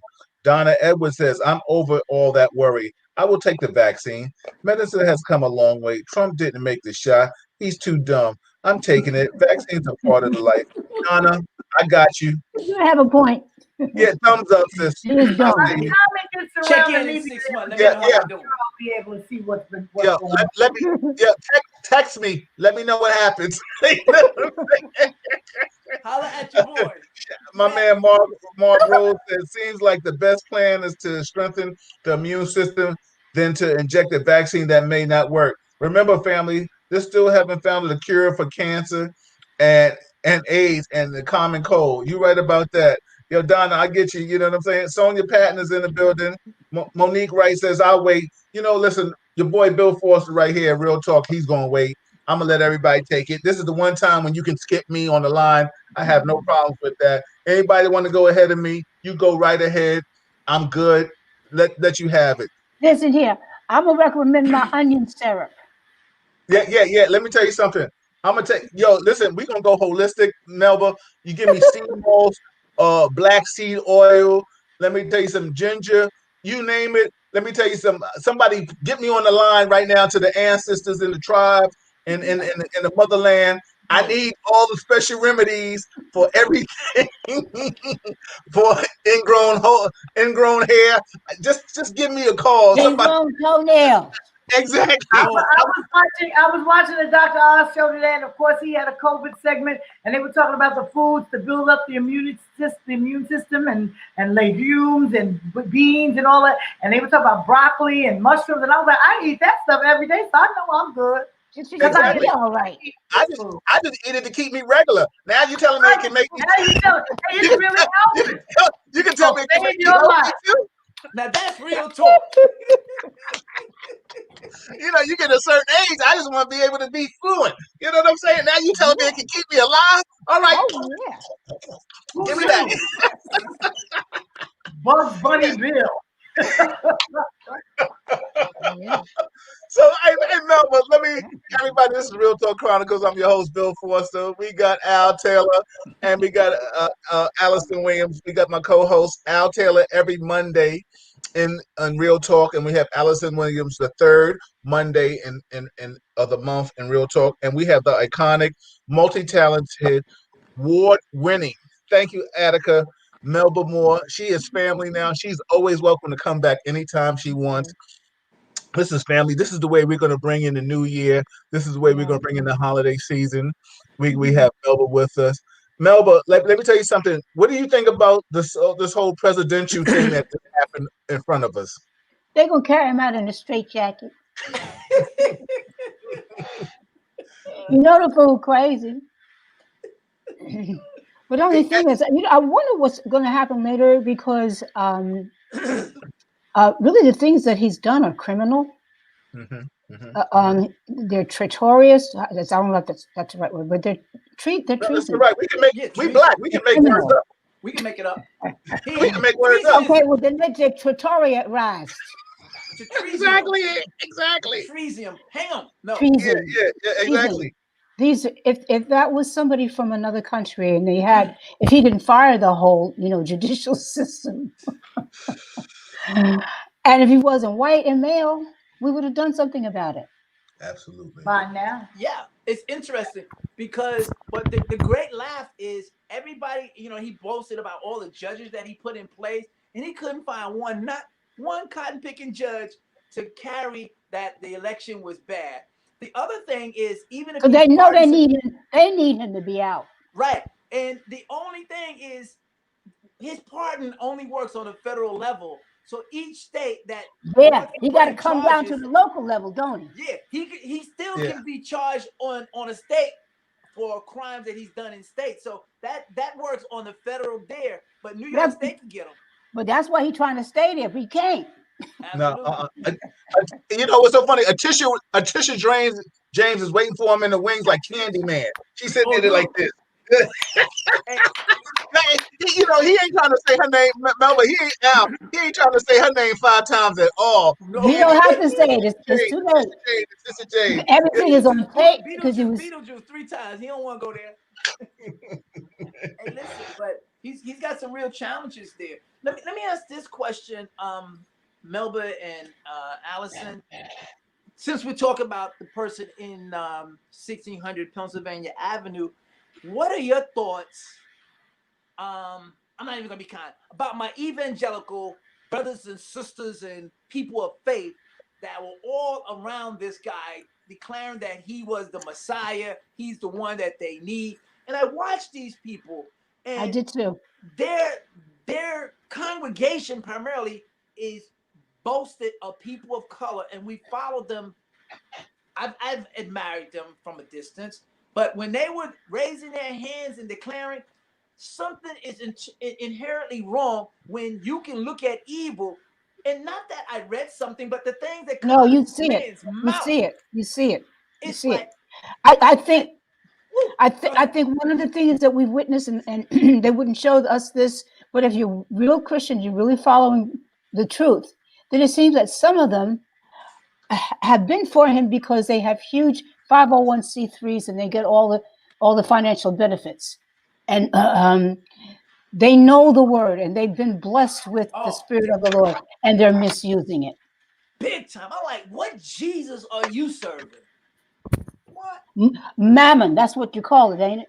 And And that, you the reverend, isn't it mammon? yes, my And that's, people will perish for lack of knowledge. but that's a huge, what can I say, spirit. It has huge power over people, Yes.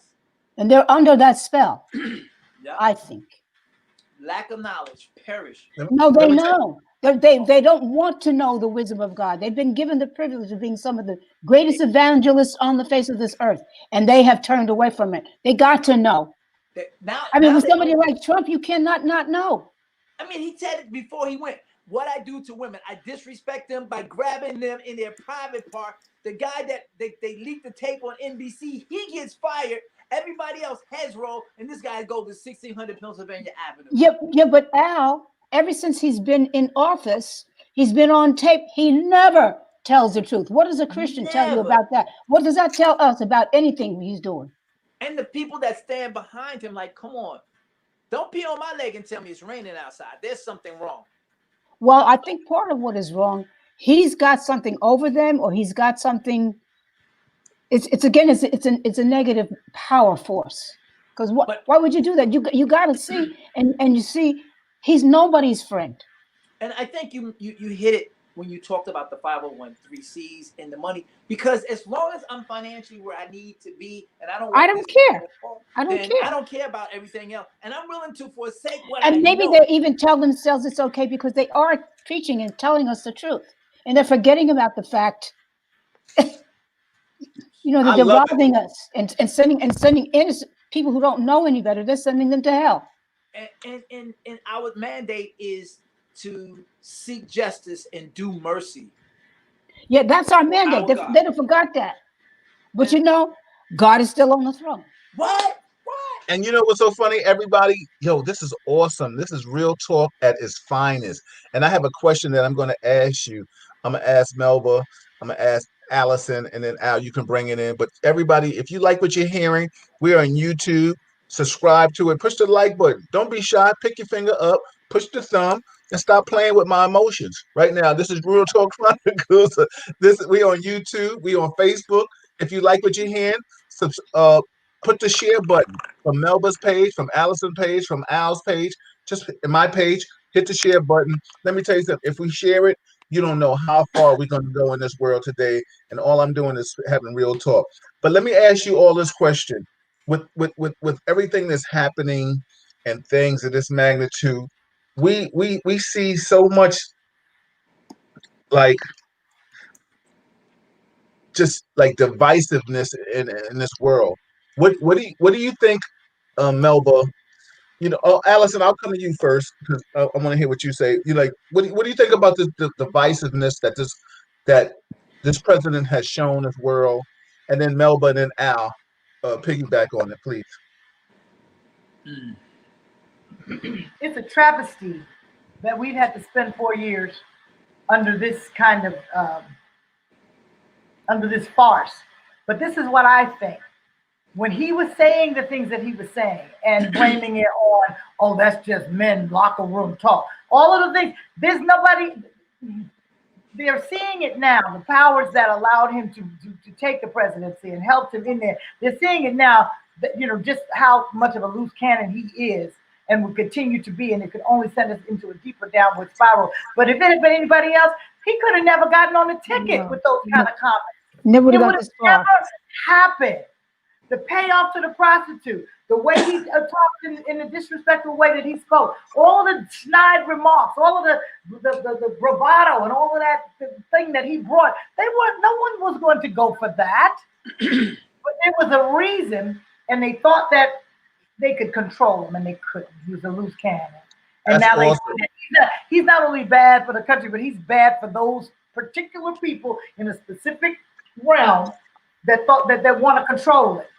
He didn't do what he's supposed to do. Now he got to go. I think let me give a shout out to it's my just man. like anything else. Drugs are bad when they're in our neighborhoods, but they don't get really bad till they get to the suburbs. Then you got to have programs and treatment. You know what I'm saying? But when they're in our neighborhood, it's just, oh, it's sad. They got drugs up in the hood. You know what I'm saying? So when he was good for what was going on with the parties that rallied around him, it was fine. But now, you know, when he was spitting on everybody else, but now he's spitting on them, you gotta go. And Allie, let me just say, piggyback on what you just said. Let me piggyback on what you said. When that opiate pandemic hit the suburbs, it became something. Now let's get special treatment. Let me tell you something. I, from a law enforcement standpoint, have made a plethora of money off of arresting people from the crack epidemic, so and the cocaine epidemic. So that's what I was mandated to do, and that's what I had to do. But they didn't care about helping people of color get better. You know, I got to shout out Michael Sledge, another martial arts big brother. He says, Melba performed for the Sledge Group to help us keep our open doors healing in Harlem. Love her. Shout out to Michael Sledge. You know, Melba, you have touched so many different people. And when you go back in your leisure time and you look at all the things, you and Alyson, people were shouting you out. Let me tell you something. This is the Melba Moore and this is the Alyson Williams show. And I'm just the moderator because this is a beautiful thing. And I love it because you know what's so funny? I'm giving you your flowers. Alyson and I and Al are giving you your flowers now because you deserve it. Like I said, Melba, you are always welcome to come back to this. It's not over yet. We ain't gonna hold you too long because I know, you know, you just graced us, and I appreciate. I gotta go Zoom somebody else. Oh, you know, everybody. If y'all have a question for Melba, please put it in this group real quick. Put it in the chat because I don't want to hold it too long because I don't want my big sister to be mad at me and not come back. You know, she may not come back for the rest of 2020, but she'll come back in 2021. But you know, we are just trying to get past this pandemic. We're trying to get to this new presidency. Yeah. What do you think about we having Kamala Rice, first woman of color, as a VP? Well, what I love about it, she's a prosecutor. Somebody's going to be accountable. Yes. I can tell you how I feel. I think it's an amazing thing, long overdue. I don't know if anybody else feels this way, but the whole pandemic has made me feel like one day was just rolling into another. Sometimes I would lose, you know, where am I? What day is it? And then you know, the days were flying, but one after the other. Now we're just getting ready to jump over the threshold. This is the slowest 2 weeks ever. I've never been. I feel like I'm in slow motion. I feel like I'm. Oh. I really feel like that. And I mean, but up to this point, it's been rolling. I mean, I look up, it's like, wait a minute, you mean it's Friday? I thought it was Wednesday. What month is it? Everything just kind of rolled into each other. And that's something that I've become accustomed to as a performer on the road sometimes. You know, you're just running, but this was something different. But these last 2 weeks, when I tell you I'm ready for next week, not just Christmas Eve, Christmas, I love you, Christmas, here you go. But New Year's, but it seems like I'm in suspended animation. And I don't know, are you feeling that too? Well, but you know, because of Kamala Harris, I want to sing Cheryl Lynn's song. She says, I'm getting ready. Oh, show you how to party right. E-Double, you got a little vocal from Melba. She ain't gonna give you a lot, but she gave you a little, baby. You got to pay for the rest. Hey, I can tell tell you, I had to sit here from the beginning at 7 o'clock and try to remember the songs. The songs that I was blessed to appear on with Melba, You Want It, You Got It, Take My Love, as well as My Love's Coming at Ya, Gonna Make You Mine, oh my. And also, Gonna Make You Mine up tonight. Gonna make your mind, gonna be all right. I think those are the three. I know the first two, and I think I was on the third one too. Hey, and matter of fact, Melba, and Malika and I's favorite song for you is Falling in Love. But what are you, I mean, I know it's so hard for an artist, and I'll ask Alyson this too, but what songs that you've recorded are your favorites, if you have any? Well, like I said, they're the songs that people have shown to be their favorite. Falling is certainly one of them, and that was written especially for me by McFadden and Whitehead, because we formed such a wonderful unit there. And what I was really glad about my management company, which was my ex-husband, is he went out and got songwriters and producers, and they tailor-made songs for me to help me develop my R&B recording style. And so he put a place in it where I could hold that note, they made it very gentle, but good R&B music that suited my style. Let me ask you a question, and Alyson, I got to ask you this question: Do you feel? How do you feel when people may say you're R&B, or does that bother you if somebody tries to put you in a category, or do you just want to be known as an artist? It's an age-old question. I'm happy because the people who support R&B music supported me and gave me the opportunity to have the career that I've had. So I can't say I don't mind when people refer to me as an R&B artist. I know I started in jazz. I know that I'm a jazz singer, and that's fine. Some people might want to call me a song stylist, and not other people. So I just want you to call me, tell me what we're gonna do and how much it's gonna be, and then let's call me Alyson and spell it right, and then we're gonna just say make sure you got me in the budget. Yeah, listen, Melba, like you said, whatever you want to call me, I will be. Just call my name. I'll come running. We'll decide when I get there. Alyson, if they wave that check in front of you, right, you'll come running, right? Exactly. Just call my name with my money on it. Exactly. You know what I'm saying? I'll come to some people for the right reason without a check, but I'm just saying. It's not gonna be a deal breaker if you call me an R&B singer or a jazz singer. People call me the first lady of Def Jam all the time, but my career went further than Def Jam, and I had a career before Def Jam. A lot of people call me Harlem's first lady of jazz. There are all these monocles and all these different people, and people want to call me the urban soul diva. Imhotep gave me that name. I like that too, but at the end of the day, I like to call myself a child of God. Call me Alyson Williams, spell it right, and then make sure that the business is done, and you got it. And that's a beautiful thing. Melba, we ain't gonna keep you too long, but we keep you for about another 15 minutes. Like Sonia said, there's a song, and I was listening to it today. Lean on Me. She said, "Yo, you held the note a mile long." Let me tell you something. Somebody drove to New York and drove back to PA, went to DC, and you still was holding that note, and your throat wasn't even moving. So it's so funny. That is a beautiful thing. I mean, this like Melba, what do you feel about being I guess typecast, stereotyped with titles? Do you just want to be called the artist? A la Mr. No. Call me everything except make sure it's a child of God. Exactly. Well, if somebody call you anything else, come see me. I got your back. I ain't gonna let nobody disrespect my big sister in this. I'm particularly grateful if I'm called an R&B singer, because my natural style is classical, so I've learned how to do that. And every time they think they're kind of keeping us out or putting us in the basement, we go and show them that God is on the throne and is the best thing y'all ever had. That's American. And without us, even as slaves, we wouldn't be America. Now, without us, we the bottom. We the boom boom, baby. Wow. Monique Wright she says, "Yo, you still have a career, sis. You performed awesome at our Better Days Entertainment Mother's Day a few years ago. I don't know if you remember that." She said, Tony Willis, I love. She says, I just love.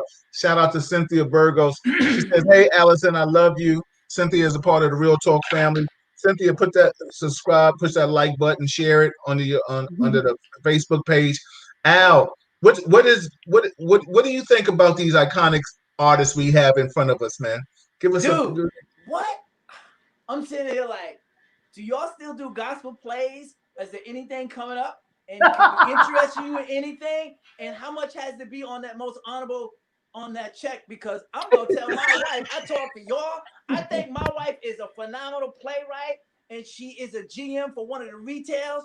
But I think what Alyson said seals what I experienced when my wife did this play like 12, 14 years ago. I was like, the night of the rehearsal, she's not a playwright. Where'd she get that from? But we've done so many in church. And that night of the rehearsal, half the people weren't there. And then the night that it started, the lights went out because the power wasn't ready for all the lights that we brought in and everything. I'm like, God, but at the end of the show, the end of that play, so many people gave their life to Christ. I was like, get out of here. Oh, and yeah, 15 years later, people were still like, when are you bringing that play? And like, she's a playwright, she's a producer, she's a GM. And I'm telling you, I had no idea what God had given her. So I would be remiss if I didn't plug my wife right now. And I'm like, all I want to do is you work 80 hours for somebody else. Honey, when you start working and just releasing and letting God do what he wants to do with what you've done, it'll never be a day of work in your life. So I seriously say, hey, if you're doing something, you're interested, and when we break out of this thing, I mean, I watch people cry, laugh. It's an experience. And I think Alyson said, you feel. And some people are in tears. They can't describe what they're feeling. There's an emotional run, and it talks about someone that spent 10 years in Sing Sing that went to jail. They were addicted. So it's all of those things. So that's what I'm sitting there thinking. Wow. Awesome. Everybody. Alyson, I just want to call your name. Let me tell you something. Melba, can I talk to you? And I don't want to do the honorable mention. I want y'all to talk to me and say, hey, this is what we do, and this is how you got to take care of us. And then I'm going to go up the bill, and we go, okay, I'm going to find the sponsors, and we're going to do the damn thing. That's how you do it. Awesome. Let me tell you something. Don't let it be written, so let it be done. Hey, listen. Exactly. Let me tell you something. I feel when this pandemic thing finally goes away, Real Talk Chronicles will be here. I think everybody and their mother is doing a podcast. But let me tell you something. Real Talk Chronicles is going to still be here. And these are going to be iconic posts. These are going to be iconic tapes on YouTube that will be lifetime. Let me ask you a question. You know, Melba, I'm not going to keep you too much. We got a few more minutes, 13 minutes. You sound like a preacher, Melba. What? Right. I keep saying I ain't gonna keep her, but I'm holding her, right? Exactly. Everybody, Real Talk Chronicles. We got the iconic, multi-talented, award-winning Melba Moore in the building with my co-host. We have Assemblyman Al Taylor, and we have the lovely, wonderful my sister Alyson Williams. They are here. Listen, check out their shows with me. Al is every Monday, the first Monday of every month, and Alyson is the third Monday of every month. Melba is welcome to come back anytime she wants to. She is honorary Real Talk. She is family. Whenever she wants to come back, all she got to do is text me or hit me up and say, Bill, have Ron Richards or somebody hit me up and say, listen, I want to come in. I want to talk tonight. That's it. I just want the link. And she will be invited. So let me ask you a question, Melba. What do you know, and this is to the panel, but this is what I'm going to ask Melba. You started off. Where do you see 2021? Like, do you see us coming out of this pandemic? I mean, God, we're all God-fearing individuals, but what do you see next happening in 2021? Well, because we have to pass through Christmas and we've done everything in God's order, each one of us who are believing and going through all of these things as he's guiding us, we are going to be such fantastic new creatures. And the power is going to come from the church.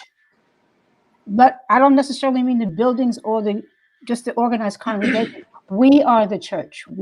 If we are faithful, we are the believers. And I'm not going to try to put it into words. I'm not so good at that. But also, it's supernatural. It's miraculous. It's much more than anything I think any of us have any idea. Allie? I believe that when we come out of this, and I don't say it just because it is my vocation and my platform, but music and theater and arts is going to have a very, very big impact on how we come out. If we were to scrub music off of the face of our nation right now, we'd be a very sad day because music is the one thing that is a healer. Music is a balm, music is a universal language, and is the one thing that can take everybody wherever you stand and put you on one page. Once you're on that one page, Whoa. you still individually have your own experience. One song might make you laugh tears of joy. It might make you cry tears of remembrance, but it's a pulse taker, it's a temperature taker. Unity. Look, if you look back through the years, the eras before I was here, before any of us were here, and the music of those eras, the music always told you what time it was. It told you if the country was at war. It told you if the country was in doing well. It told you if the country was in mourning. It told you. And that's what's happening right now. If you listen to the music of right now, a lot of it is just like we are, underwater and upside down. Hard to understand what's going on, in flux. But it's going to even out. And I think that it's going to see that music and musicians and people in the arts will become the next line, the next wave of essential workers. Because when we're able to get back to feeling, having that conversation with music or a choreographer or a dance step or in front of a live audience, we're going to be able to start a healing process or continue a healing process. And that's where I see that. I And I'm agree. not just sing that because I'm a singer and I want to get back to singing. I know what music is. I know that it's a very powerful entity. It's like holding fire in your hand and being told, don't let it blow out because it's the only fire we got left. So the keepers of that flame. I agree. Al? Oh, I mean, they hit it on both ends. The OJ's had a song called "There's a Message in the Music," and historically, we know a change is going to come, and so many other songs that we hold dear were birthed out of the struggles that we encountered during that time. So I don't foresee this would be any different. We're listening to music that's relevant to the struggle that we're in. But on the other side of this, I am hopeful. I'm excited. Jeremiah 29 says, "Seek the peace of the city, because if the city prospers, so shall you." And what that meant to the people, they were going into captivity. They were in captivity, but God was promising them that it was going to get better and to live a great life with love and let your family grow. So I think as believers, we have to believe that one, it's going to get better and do the work that's before us. And we're going to be the catalyst Yeah. to be the ones that set the tone. And what does that look like? We have to think about how are we going back to work? There are over 1 million people in New York City that don't have a job. So we're going to have to reshuffle your skill sets. We're going to have to teach people some new skills. But we have to think differently and be on the front end to do it and make sure that we're not filling up the prisons and everything else that's been going on. We have to change the narratives, and this is a great time. The scripture says that the harvest is plenty, but the laborers are few. And this is just going to require people to step into those beliefs that have been articulated and know that God is doing a new thing and be prepared to be used for him and don't be scared of nothing. Don't be scared. Don't be Don't be scared. scared. Don't be No, scared. no matter how you say it, don't be scared. Don't be scared. Don't be scared. Listen, just if you're scared money don't make no money. Exactly. Scared That's money what don't they make no money. say. Money on the wood make it all good too. Let me see what you're working with. Listen, everybody, this is Real Talk Chronicles. I'm your host, Bill Forster. We have the iconic, multi-talented, award-winning Melba Moore in the building. I'm going to let her go in a few minutes. I just want to ask her one more question. I have my co-host today. I have the Assemblyman Al Taylor. Every Monday, with Assemblyman Al Taylor, we talk politics, we talk anything, real talk. And I have the First Lady of Def Jam, my sister. Just call her name, Alyson Williams, affectionately known as Alley Cat, but you can't call her that. You got to know her for a certain amount of time to call her that. Don't say anything. If you say that, I'll pop you in your mouth. Let me say that's what it is. And coming in right now, I have my other co-host, my wife, Malika Foster. And again, you can call her. Yeah, baby. Pull up the Hey, chair. honey, come. We can go out. You downstairs. So, so you know the beautiful thing is, let me tell you something, Melba. For anybody that wants to reach you, they want to hire you. This is the key word: hire. You know Not what I'm saying? exposure. Exactly right. And I'm coming with security, so hire her. And if you don't like it, I'll see you. Let me tell you something. Shout out to Ron Richards. He did a fabulous job connecting us together. I appreciate him. Melba, how can they reach you if they want to hire you? And then tell us what is coming up in the new future for Melba Moore, because let me tell you something, you are priceless, you are iconic, and let me tell you, your voice is like doves, Like butter. Your butter, exactly. Butter on hot toast. Go ahead, girl. Exactly, good. Dang, diddy, Well, dang. the simplest way is melbamore.com. And Well, y'all then heard it. Write it down. She'll say it again. MelbaMoore.com. Don't look confused. Don't act like you didn't understand. Melba, Melba. You can spell it. Don't act like your English teacher left and you, you forgot how to write it down. Alyson, let me tell you something. What do you see coming up in the new future, 2021? And how can people reach you if they need to hire you? Because right now, this is all about coming out of this pandemic. And this is a question that I have for you and Melba also, after you give up your information, Alyson. Like, how are you artists been able to stay? How are y'all holding up doing this? Because your a lot of your revenue is from performing. So how have you been able to hold this? Alyson, tell people where they can find you, and then answer that, and then I'll come back to you, Melba, and then I'm coming to you, Al. I would say, in as much as I'm trying to keep up this whole thing, social media, Twitter, it's Alyson Williams. Instagram, Alyson Williams Music. Facebook, Alyson Williams Music. And they can also still catch me on Tuesdays from 8 to 10 p.m. Love Notes in the Chill Zone with Alyson Williams on WHCR Harlem Community Radio, 90.3 FM, the voice of Harlem. If you're not within the tri-state area, WHCR.org. It has been only through the grace of God that I have been able to. I've never seen anything like it. There's no way that you can be totally unemployed. I messed up my knee and I'm waiting for surgery and I can't go to work. That happened in January on the 3rd. By the time I was able to hobble to a stage with a crutch and sit and sing a song was Valentine's Day of last year. And then 2 weeks later, it was shut down. I can't go to work because I can't go to work. There's no work. But yet I've been able to maintain. I've been able to keep a roof over my head. I've been able to eat well. I've stayed well. So if you don't know a miracle when you see it, miracle. Because when you don't work, you don't eat. Exactly. You know, that's in the Bible. In Yeah. there, every man pastor. Yeah. Yeah. What do you think? Amen. I mean, in order to just be able to keep my mind and not become depressed and not be covered with anxiety. I've lost friends and family members back to back. We had funerals scheduled. How do you schedule funerals in the future?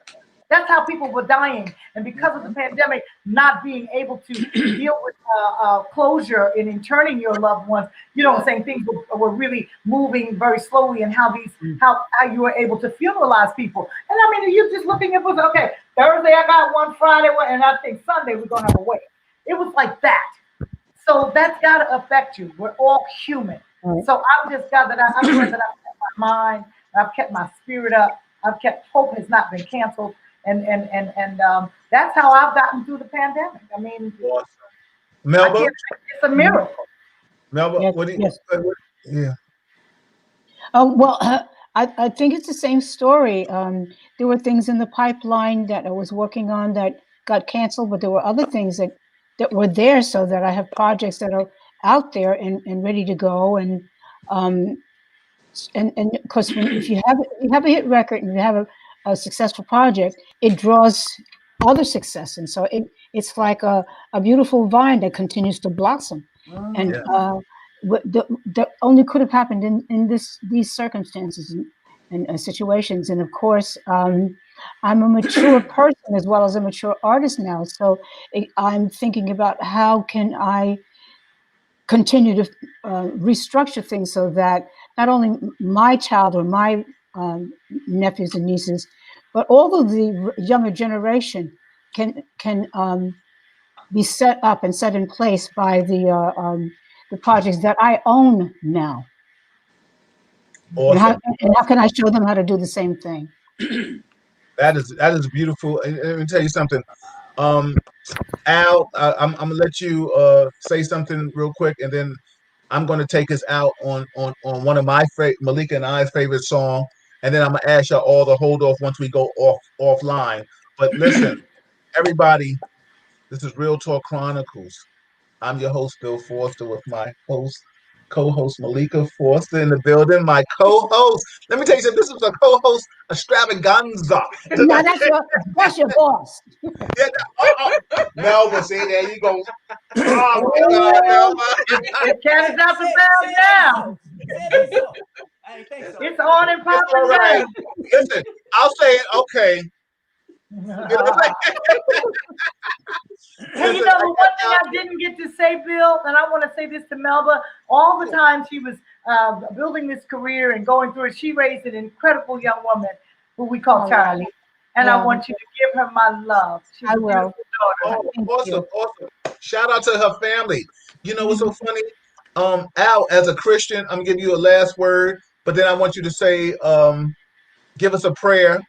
And then I'm going to let Melba and Alyson give us some words of wisdom on the go out, and Malika and I are going to finish it, and then we're going to go out on a little melody. So Al, give us a prayer, give us some last words of love, and then I'm going to let Melba and Alyson say some things. Well, my music career didn't get stagnated when COVID-19 hit. I have so much to be thankful for. I didn't have one, so you can't hire me. So, but I do work for you. I don't ask for anything other than don't put your finger in my face and don't curse at me because I'll ignore you. Other than that, I will work. I will work hard for you. My office is 212-234-1430. If you want to reach me by email, it's taylora@nyassembly.gov. taylora@nyassembly.gov. We work. I'm happy to serve. That said, let us pray. Most gracious Father, we just thank you, Lord. We thank you in the midst of this pandemic that there is an opportunity to smile. There's an opportunity to laugh. There's an opportunity to share the joy that only comes from you. Father, there's so many people that are out here tonight that may have lost their jobs. They may have lost loved ones. And Father, I pray that you would encourage them tonight, Lord, that their homes would be homes of peace, homes of praise, homes of prayer, homes of plenty, and that they would never lose faith in you. Your word said, I will never leave you nor forsake you.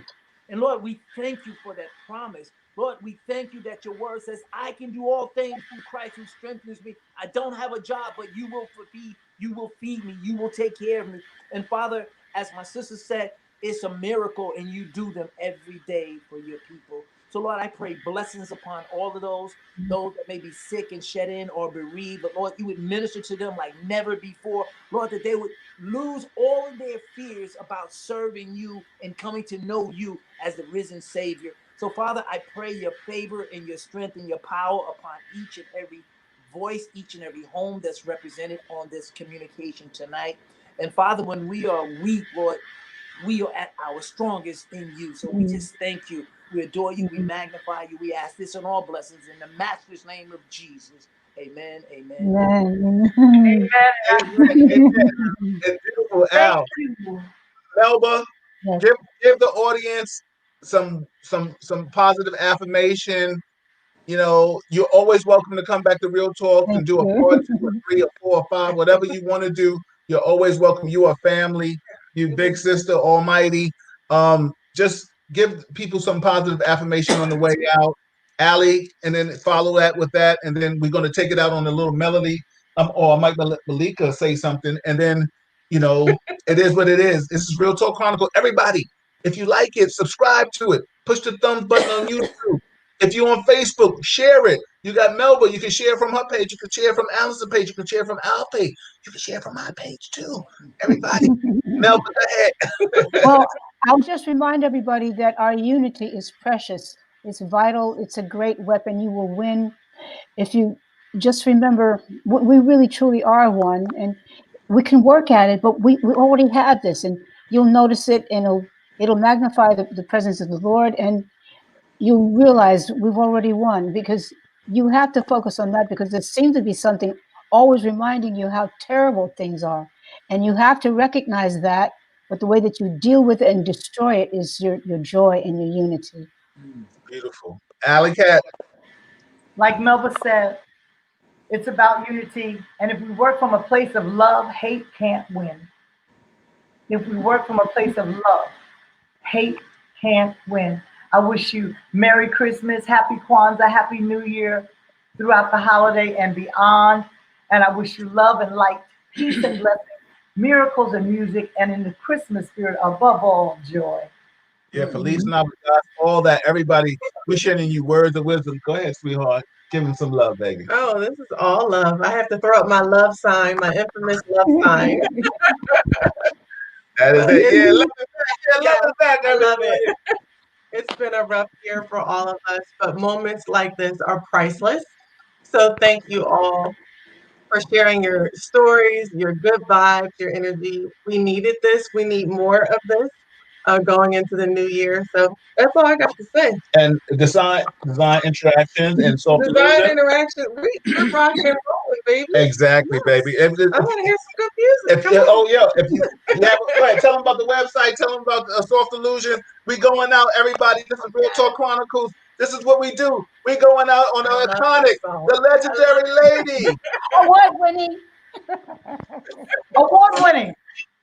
Hey, Award-winning. award-winning. I can't forget it. Hey, go ahead, Melba. This is our song. This is it. Yeah. What? Hey, everybody, that's Melba Moore. Everybody. Woo! Everybody, this is Real Talk Chronicles. Alyson Williams, Al Taylor, Malika Foster. We going out on that note, baby. All right. What you say? Yeah. Real talk. Hey, Melba Moore.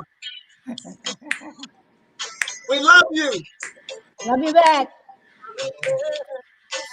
Hey.